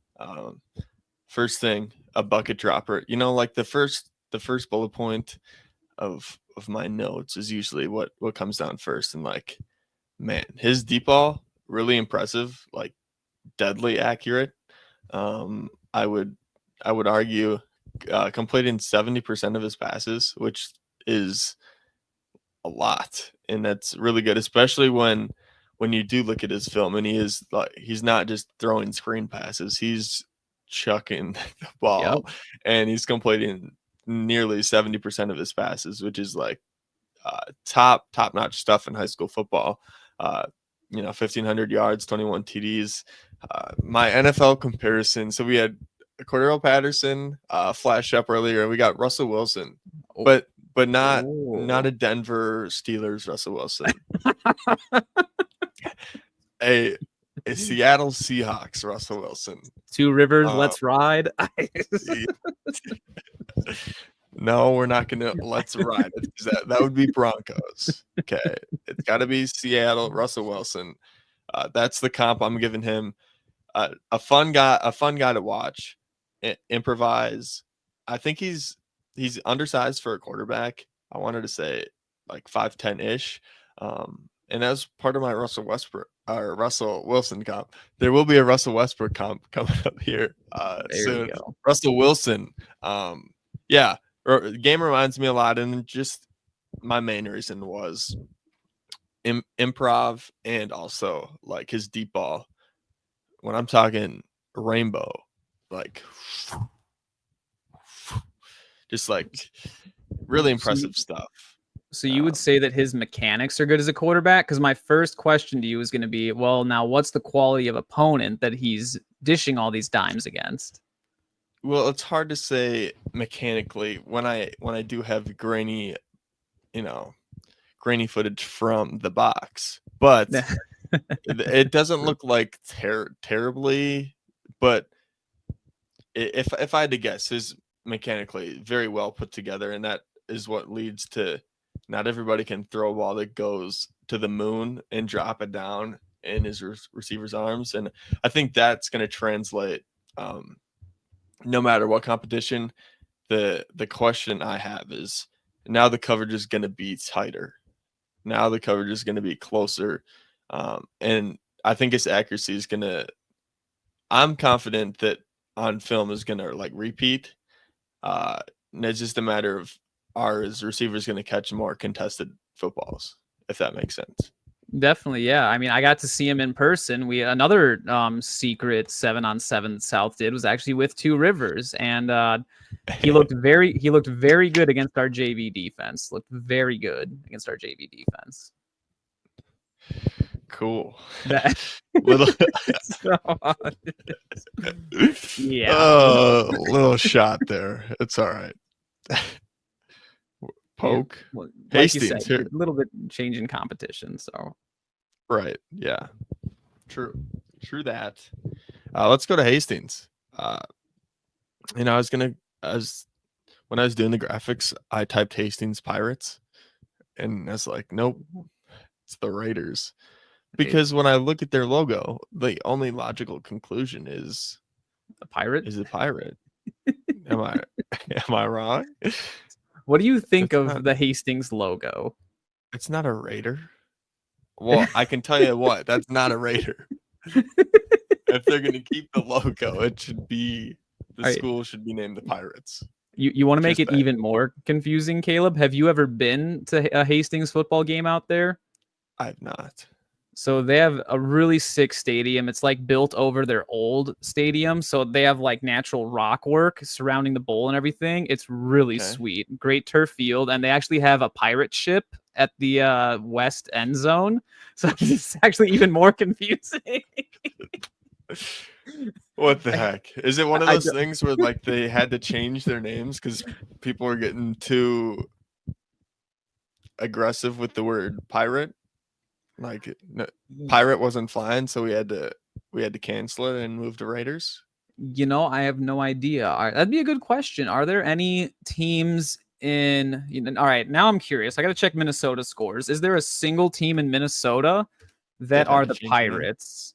Oh, Park Center, right? Yes, you're right. The Park Center Pirates. Boom. There we go. See. Oh, there's three. There's the Crookston Pirates, Park Center Pirates. Hold on, give me a hint. What? Give me a hint. V.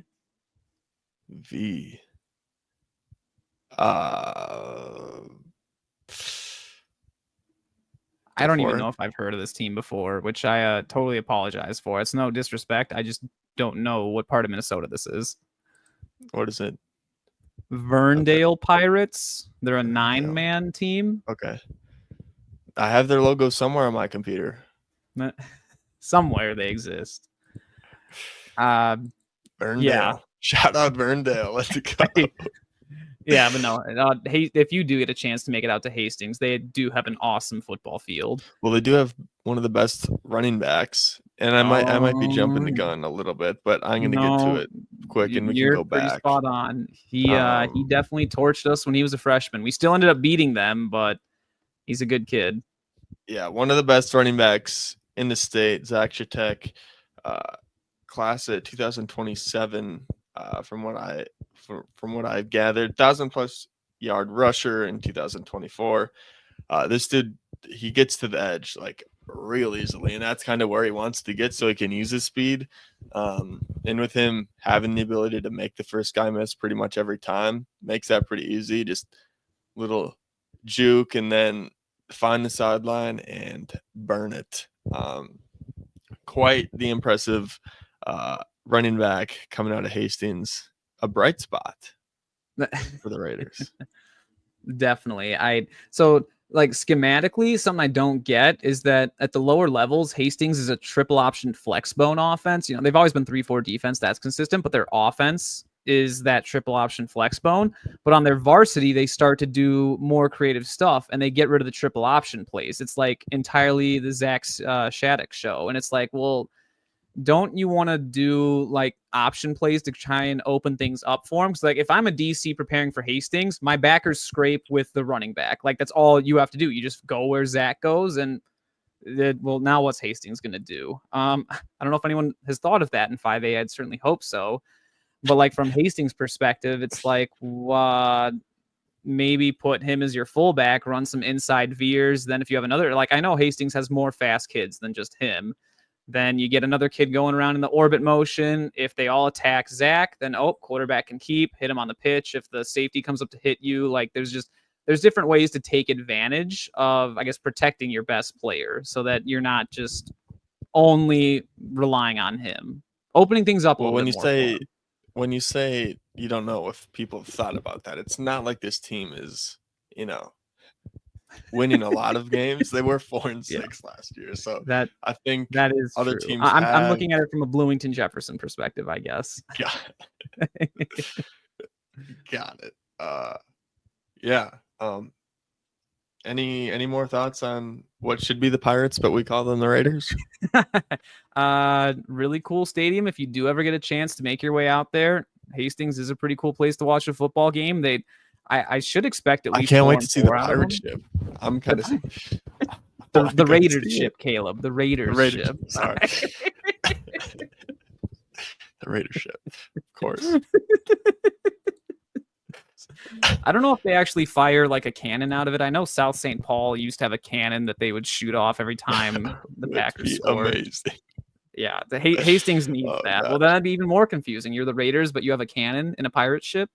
Like, maybe just gotta change the name and everything will be all right. Let's just move on and forget about it. St. Paul Highland Park.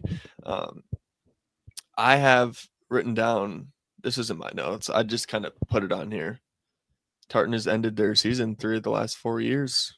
Interesting fun fact, if you didn't know. I'm sure everybody from Highland Park knows, but maybe other people did not know. Yeah, so what are your thoughts on St. Paul Highland Park?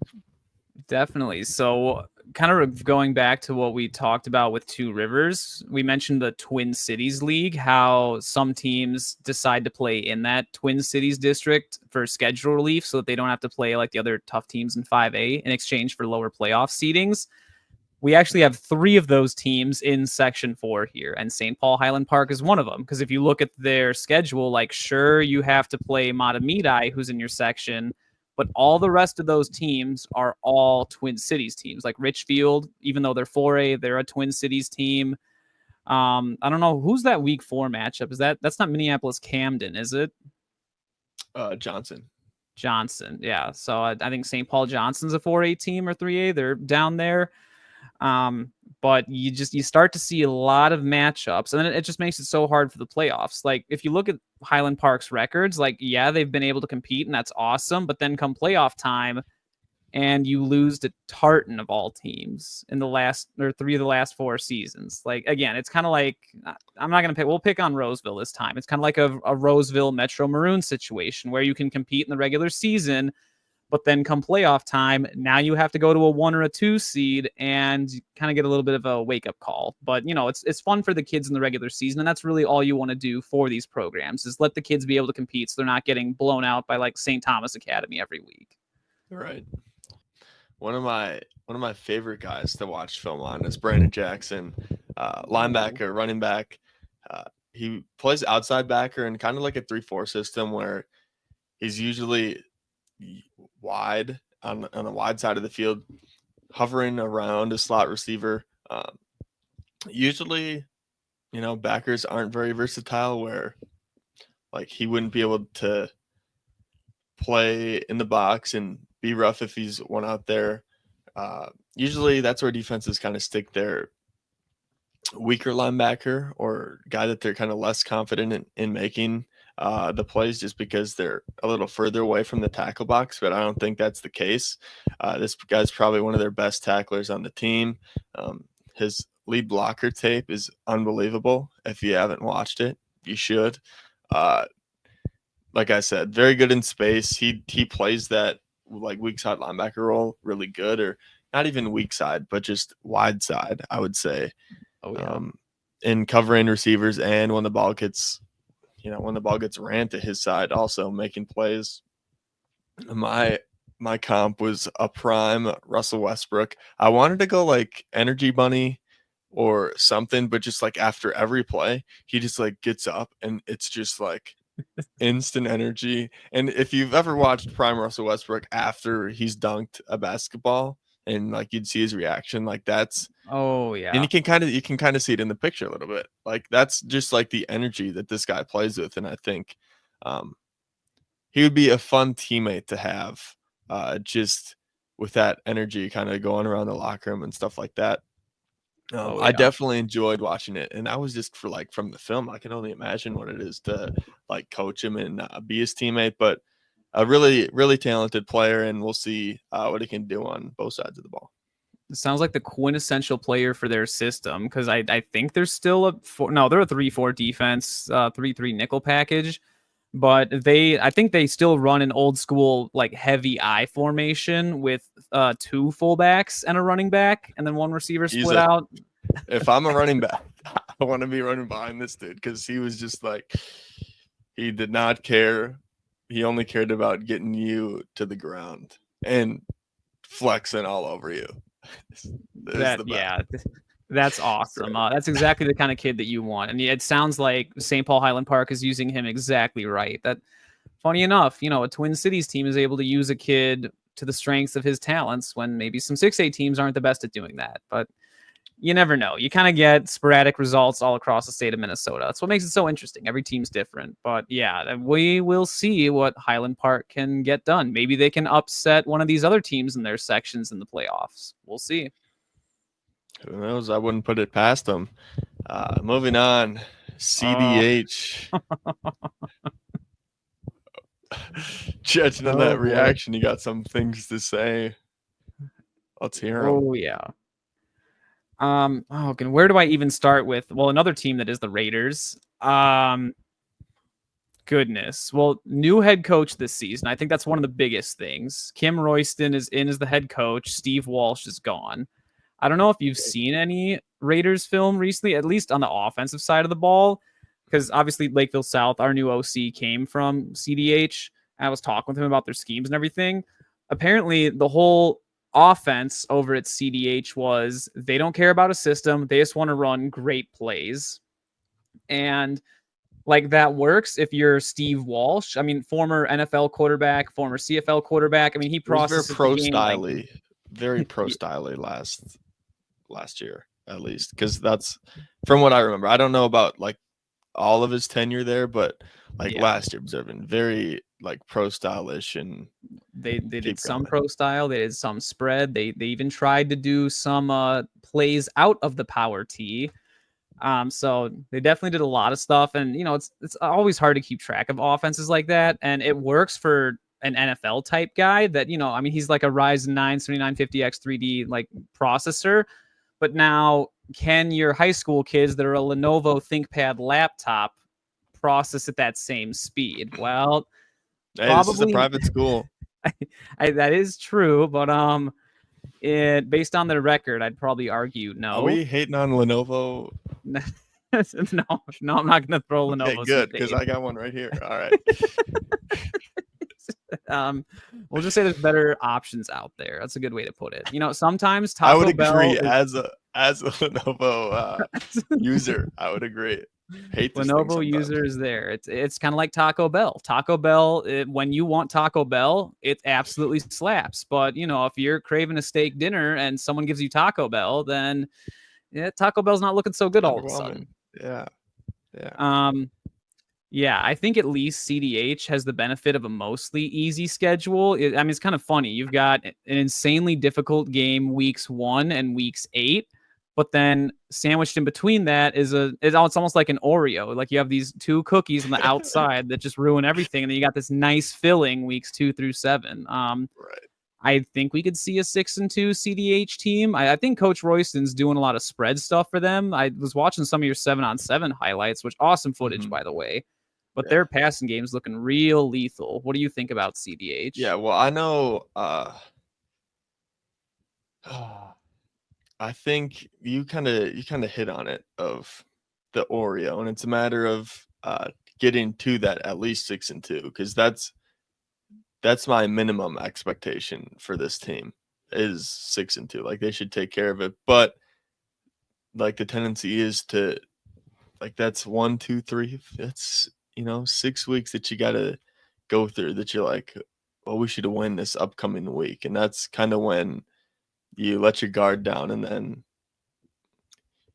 somebody surprises you, like a Mahtomedi or just somebody that kind of takes the bite out of your confidence and stuff like that. But a new OC coming in here, just almost like a completely new coaching staff. And pretty much. I don't know if Coach Royston returned any of their coaches from last season. I'm aware of like some of the coaches that got inserted in, but I know like Isaac Johnson, who's their starting quarterback, loves the new offense. He's, he likes it a lot compared to and we've seen not just like inside but outside. We've kind of seen like where their offense was, and kind of like Cretin always has really talented pieces. It always didn't make sense, and I would think that they would be better on offense than like they are. And I think this season, my only thing, like I want to call Cretin contenders, but the only thing is like a first time OC. Zach is I know their offensive coordinator.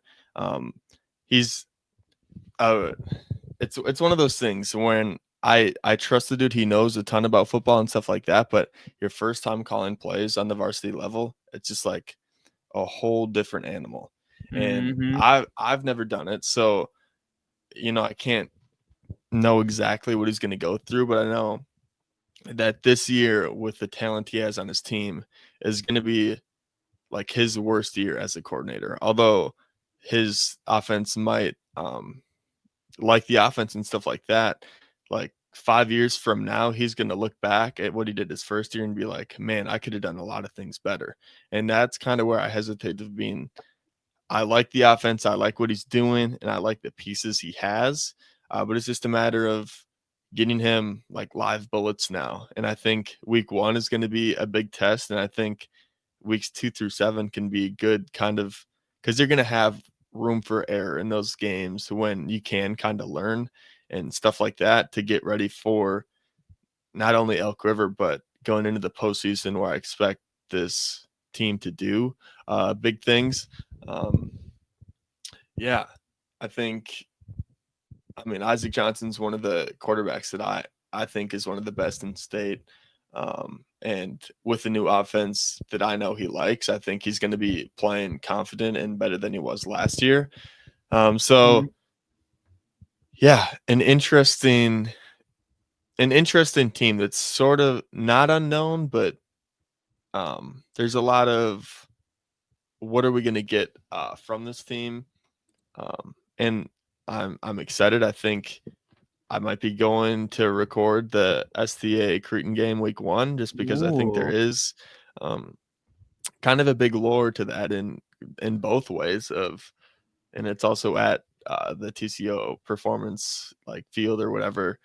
So Nice. that'll be a good week 1 game, and Most of the week 1 games are on Thursday. That one's on a Friday night.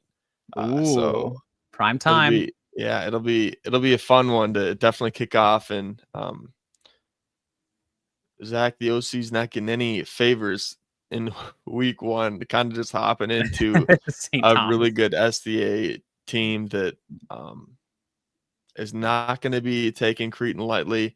I know SDA's dominated Cretin in the past, and Cretin players are definitely wanting to get over that hump of like, we're sick of these guys. We are done with it. Kind of like what each high school has, kind of like that opponent that's like always beats you. I think for Forest Lake would be like Mounds View, and you can think about your high Yeah. school and think of that team would be. I think for this Cretin team, it is STA, and they're ready to kind of get over that hump. And if they do, it's going to give them a lot of confidence going into the rest of the season. And if they don't, it's not the end of the world.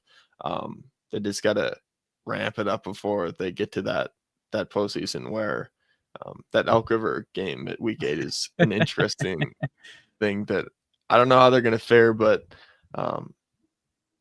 it will definitely be a fun game. And I think as we know more about this offense, and not only offense, but just team and what this Cretin team is made of, like that week 8 game may be looking real tasty towards the end of the year. Definitely. Is at least Even what I'm looking at predicting. like week 7 as well, because usually it's Mahtomedi and CDH competing for the Section 4 title to make it to state. Yep. It's almost like, hey, week 7, here's your warm up. Can you compete? Like, can you win your section? And then week 8 is, well, can you compete with like state teams now that you're going to make it there? So, Yeah.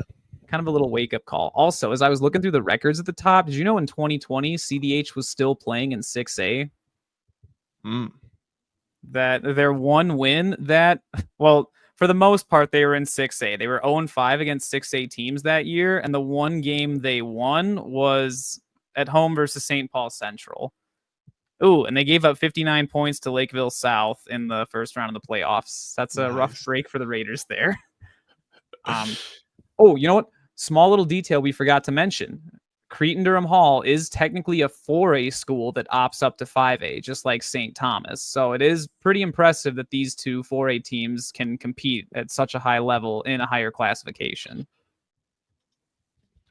Yeah, definitely. And I think interesting. I feel like this Cretin team would be able to compete if they did go back up to 6A. That's just me though. Yeah, let's get to my player. I already mentioned Isaac Johnson. I think he's more of a known commodity, so I wanted to go a little bit underground here. Not underground, but this was a guy that impressed me at the 7-on-7. Cartier Russell Jr. Mostly played cornerback. 6'1", 175. He's a 2027 grad, so this is going to be his junior year. A 4.5 40. Like his measurables as just a junior going in to be a junior are like really good. Like a lengthy corner, likes to get really physical at the line of scrimmage, and it can sometimes come back to bite him. Like I put in there, like a raw talent. I think if you've seen, I don't know if it's on the video or it was a few reps that I deleted, but he gets in the grill of some of these receivers, and they can't even get off the line because he just like presses them and they end up on the ground. And that's how like physical he is at the line of scrimmage.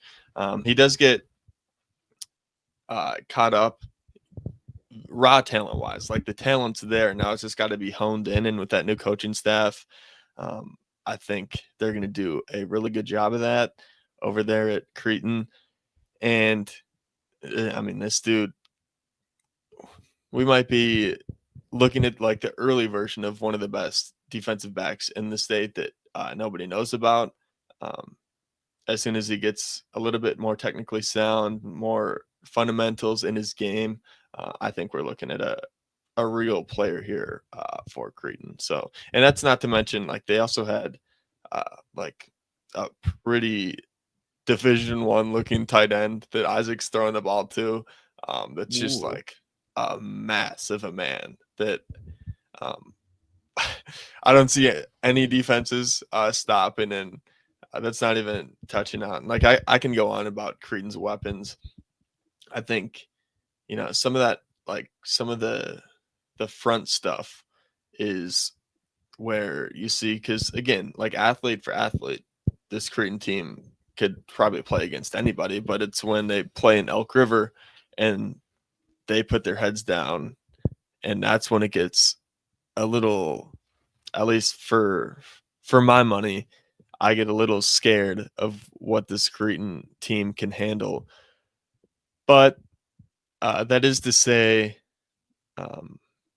it should be a really good regular season team for this Cretin team. Now, again, what they're going to do in the postseason, I think it's pretty going to be like matchup based Hope of that you don't run into Chanhassen or Elk River in the what first they can round. handle. But like, I wouldn't put it past them to like throw. If any team's going to upset one of those like big dogs that everybody's kind of like saying Elk River or Chanhassen is, I think this Cretin team is like right up there with, like, they definitely have the talent more than anybody else in the state to do it.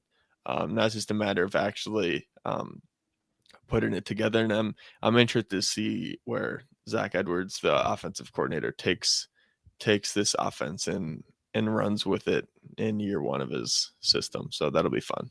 For sure. Calling plays is the only way to get better at calling plays. So, just Exactly. learn from That's every. why I said it's the worst he's going to be. Yeah.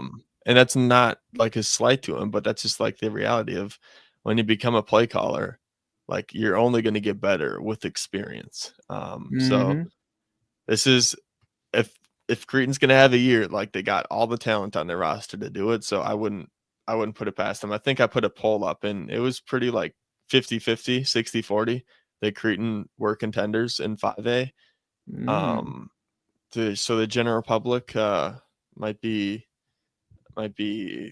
drinking some purple Kool-Aid, purple and gold Hey, Kool-Aid. I don't know. the red and black and the navy and gold Kool-Aid might be a little bit stronger than the purple and gold, but we if they can throw their weight around against some of those teams in the state quarters, maybe we'll see. Wouldn't put it past them. Moving on. Let's go to, who does the computer have for me? St. Paul Central. I got out to watch one of their games last season. It was a good one against Johnson, I think it was. Mhm. Tight matchup. Two fun teams to watch. What are your thoughts? Yeah, I mean they're a fun team. They have a fun 3-4 defense. They have a really cool spread offense.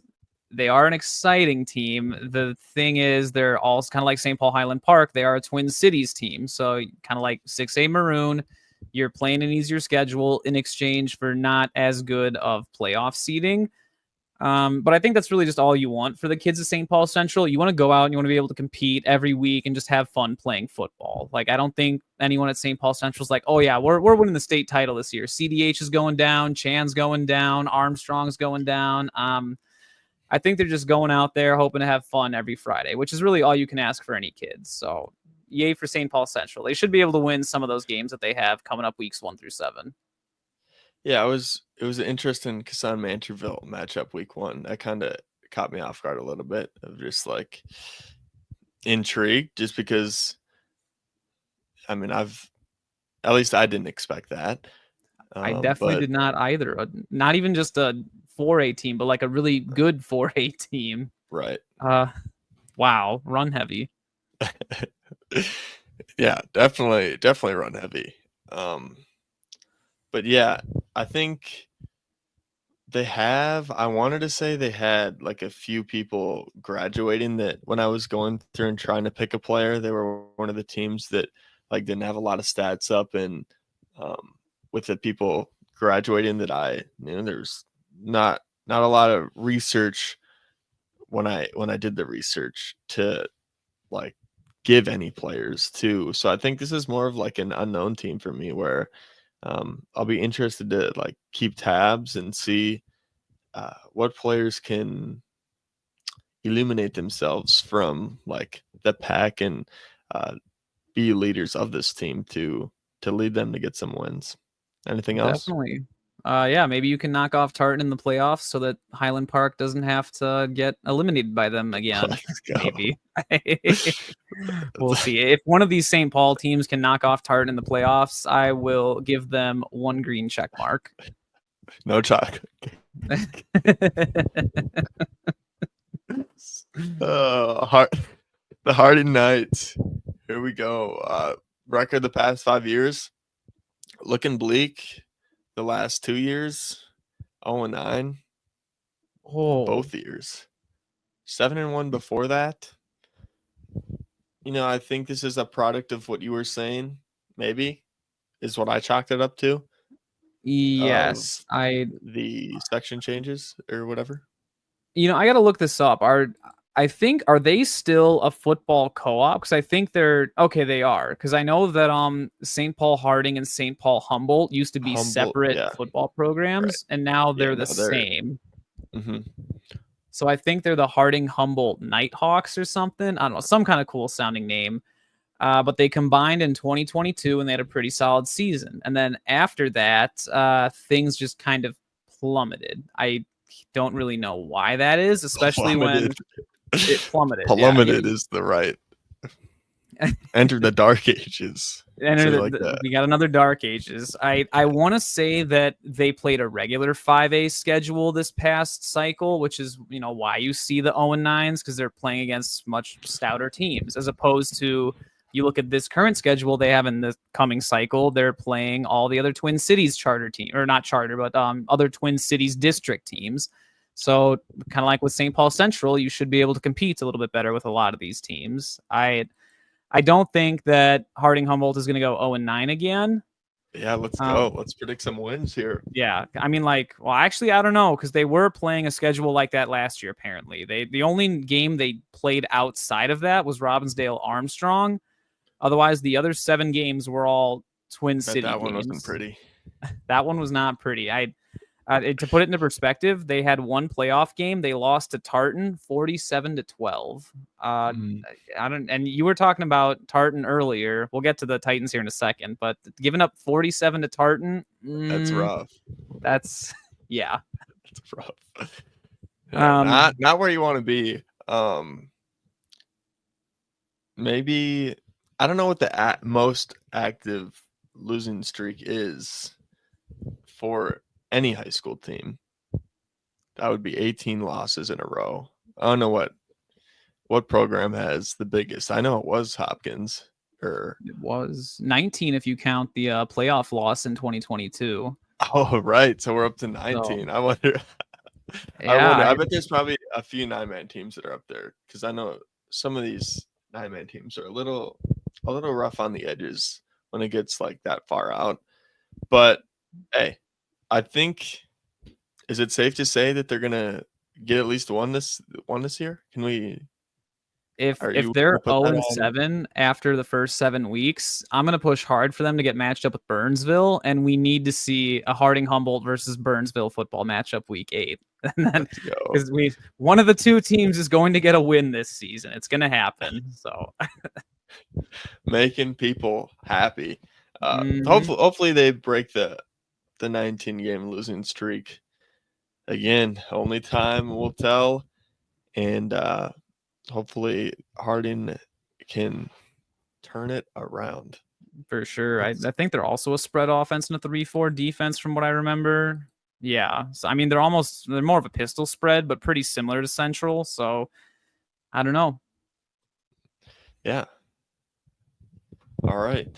Here we go on to the Tartan Titans. What are we thinking? I feel like we might have mentioned Tartan the most, like passively out of any other team this time. It's true. I feel like we have. It's like, oh, you gave up 47 to Tartan. Oh, you played Tartan in the regular season. Oh, your one win was Tartan. Like, what? And now here we are.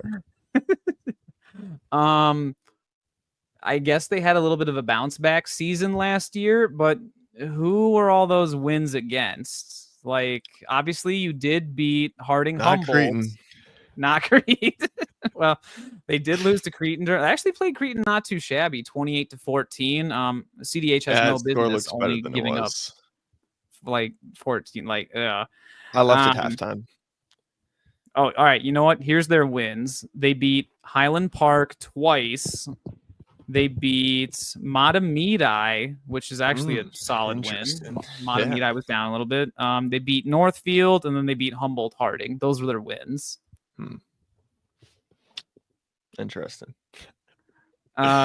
Yeah, I don't know. I'd almost say that Tartan might play maybe an archaic style of football. Like they're a pro I team. I don't know if they do triple option plays out of it like a Rosemount or a Woodbury does.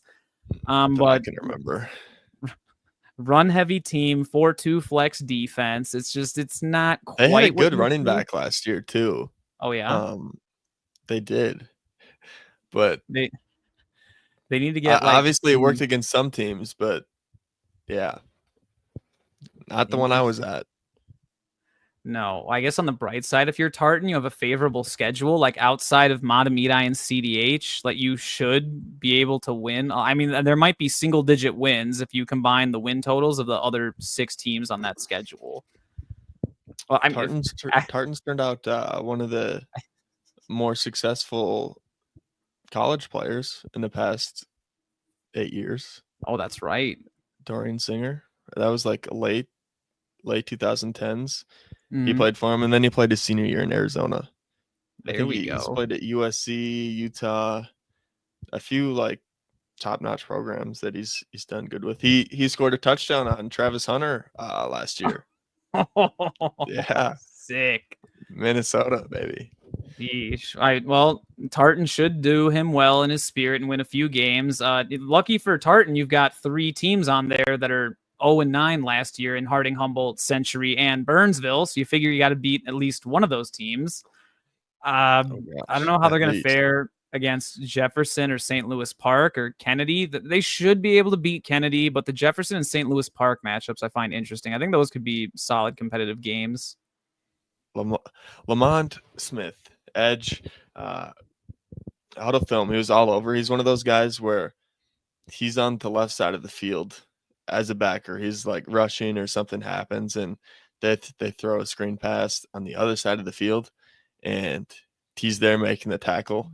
It's like, how did you get there? You were on the other side of the field. But he's just defender. Yeah, he has just a high motor. He likes to get around, and I think Tartan, I don't know, they turn out these like linebacker edge guys that are just that you don't want to play. When I was playing, it was Jake Schwinghammer, and can get across the field and that you don't want to run at, stuff like that.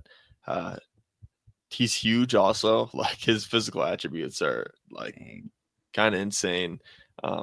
Definitely stands out against like high schooler. Like, oh, you are big. You're probably really good at high school football, and just a great pass rusher, able to get pressure on the edge with these left and right tackles that are in high school football.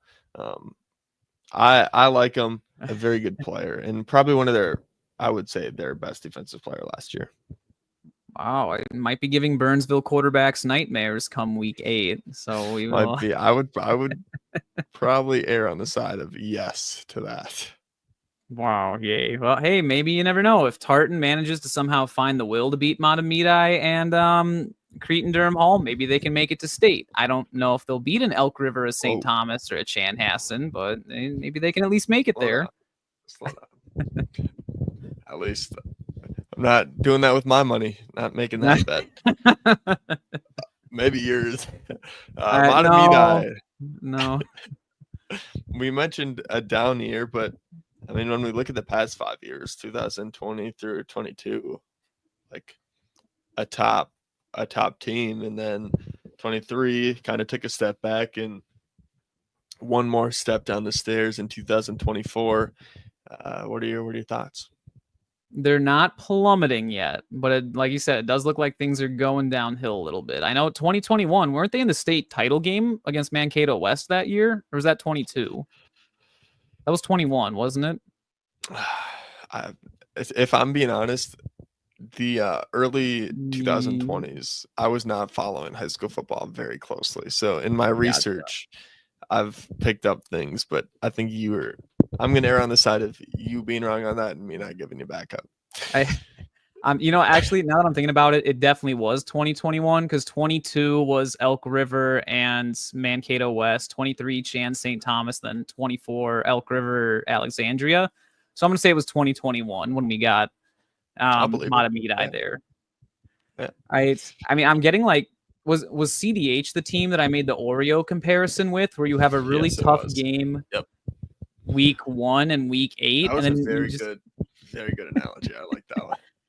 well, Mahtomedi also has an Oreo here. You know what? They're not an Oreo. They're like a Big Mac this time. You got bun on each side, and then you got all this nice, tasty filling in between.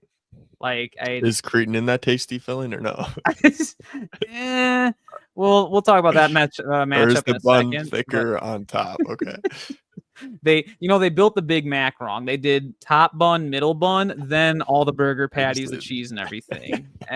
They forgot to space out the patties. Um, But no, that's a very tough week 1 matchup, especially for a team that's like been sliding a little bit. And it's not like Mahtomedi has changed their schemes for, I mean, they still play an old like pro eye offense. It's very run heavy with play action off of it, and they're very good at it. And they play like a classic 80s 4-3 defense, like old Miami Hurricanes. So is it that those schemes don't translate into the modern era anymore? Is that why they're sliding? Is it that they just haven't had the same caliber of kids coming up through their program? Like, why have the Zephyrs been sliding? Because I feel like they should have another shot at state pending that week 7 matchup with CDH. Like, to me, that's a big game that says, all right, whoever wins this is going to make it to the state title. Well, not state title game, but at least to the state quarterfinals. What are your thoughts on that? Yeah, I mean, I would agree. Based off just like last season, not getting to do a whole ton of like research and dive like super deep into it. I would give Cretin like the upper hand right now. Although they have Ooh. went in flux through like a coaching change and I just think talent wise, like player talent wise, that they have the upper hand there. And I'm always gonna side with that when it comes to high school football because scheme can do like a lot, but at a certain point, it's player talent that takes over. At least from what I believe, and I think that's why I'd give Creighton the upper hand there. Um, but I mean, it's not like Mahtomedi doesn't have talent. Like their quarterback is nothing to joke about. Connor Finn.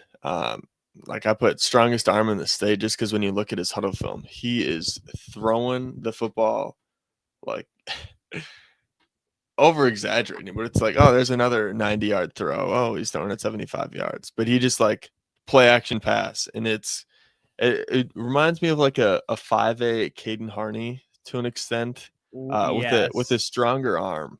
Like same kind of system, same look. And um yeah, I think he's going to Texas Tech for baseball or something. He already like committed there. So that kind of Oh, tells you the arm he has on him. And I you saw got to that have good arm today. talent to do that. Right. So when I'm over exaggerating when I say 90 yards, but like I think he might have the strongest arm in the state. And there's a lot of good quarterbacks in the state.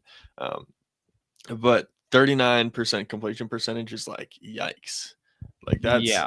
that's got to go up, especially when we're talking about like how if if they complete 39% of their passes, they're not going to be a state quarterfinal team, and nor should they be.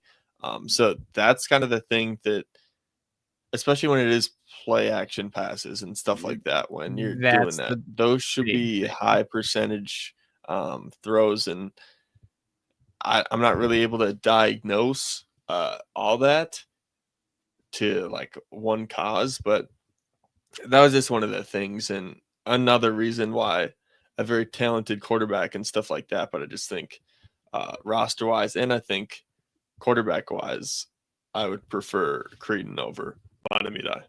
Who knows? Mm. They might be Yeah, in for an upset. Yeah, Mahtomedi, they kind of, it's funny you mentioned Caden Harney, because like Caden Harney and Riley Grossman, Maple Grove, Lakeville North, like system wise are identical to Mahtomedi pretty much. All I formations, they're very run heavy. But like you said, when you hit that play action pass 20% of the time, you have to be spot on when you take advantage of those pass plays. And based on that passing percentage, that might explain where Mahtomedi went sideways a little bit last year.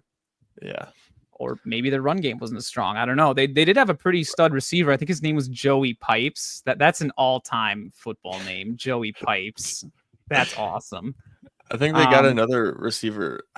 I want to say it's like Jaden Jones or something like that. That's a pretty decent receiver that is going to be thrown to this season as well. So it's not like they don't have talent. I'm not saying they don't have talent, but you know, I guess maybe it would change if I got to see Mahtomedi up close. But like when I got to see Cretin up close, it was kind of like, wow, these dudes are big. These dudes are talented, and I think these guys got a chance. Not that Mahtomedi doesn't have talent or anything like that, but when they're in the same section and they're kind of like, that's who you compare it to when they're in. It's like Mahtomedi and Cretin. That's kind of what it's come down to, and that's the decision.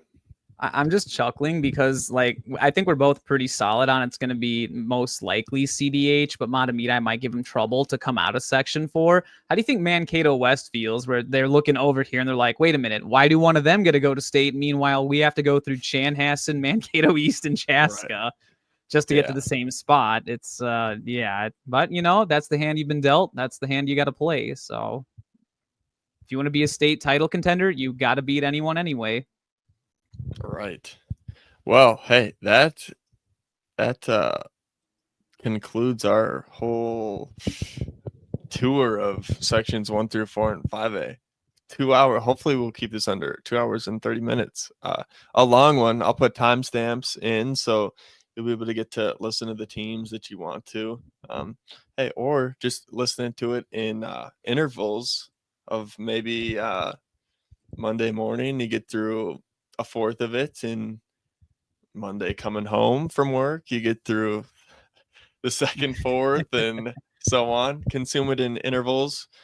It'll be easier to consume, but yeah. Any closing thoughts before we wrap it up? No, when we do part 2, there's only 21 teams for us to talk about. So it might be slightly shorter, marginally shorter. Well, so we are going to do a part 2, and that'll be 5 through 8. That'll be coming up. I think it'll probably be posted a week or so after part 1 goes up.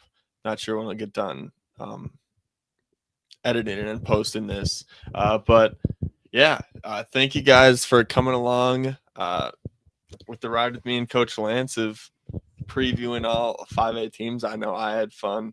I bet he had fun, and hopefully you guys enjoyed yourselves listening to it. Yeah, until next time, part 2 coming out. But yeah, thank you guys for watching, and don't forget to subscribe if you're still watching it this far. Yeah, and St. Thomas, do not lose to Apple Valley, so I don't have to eat an entire chocolate cake, please. I love chocolate cake, but that might be a little much.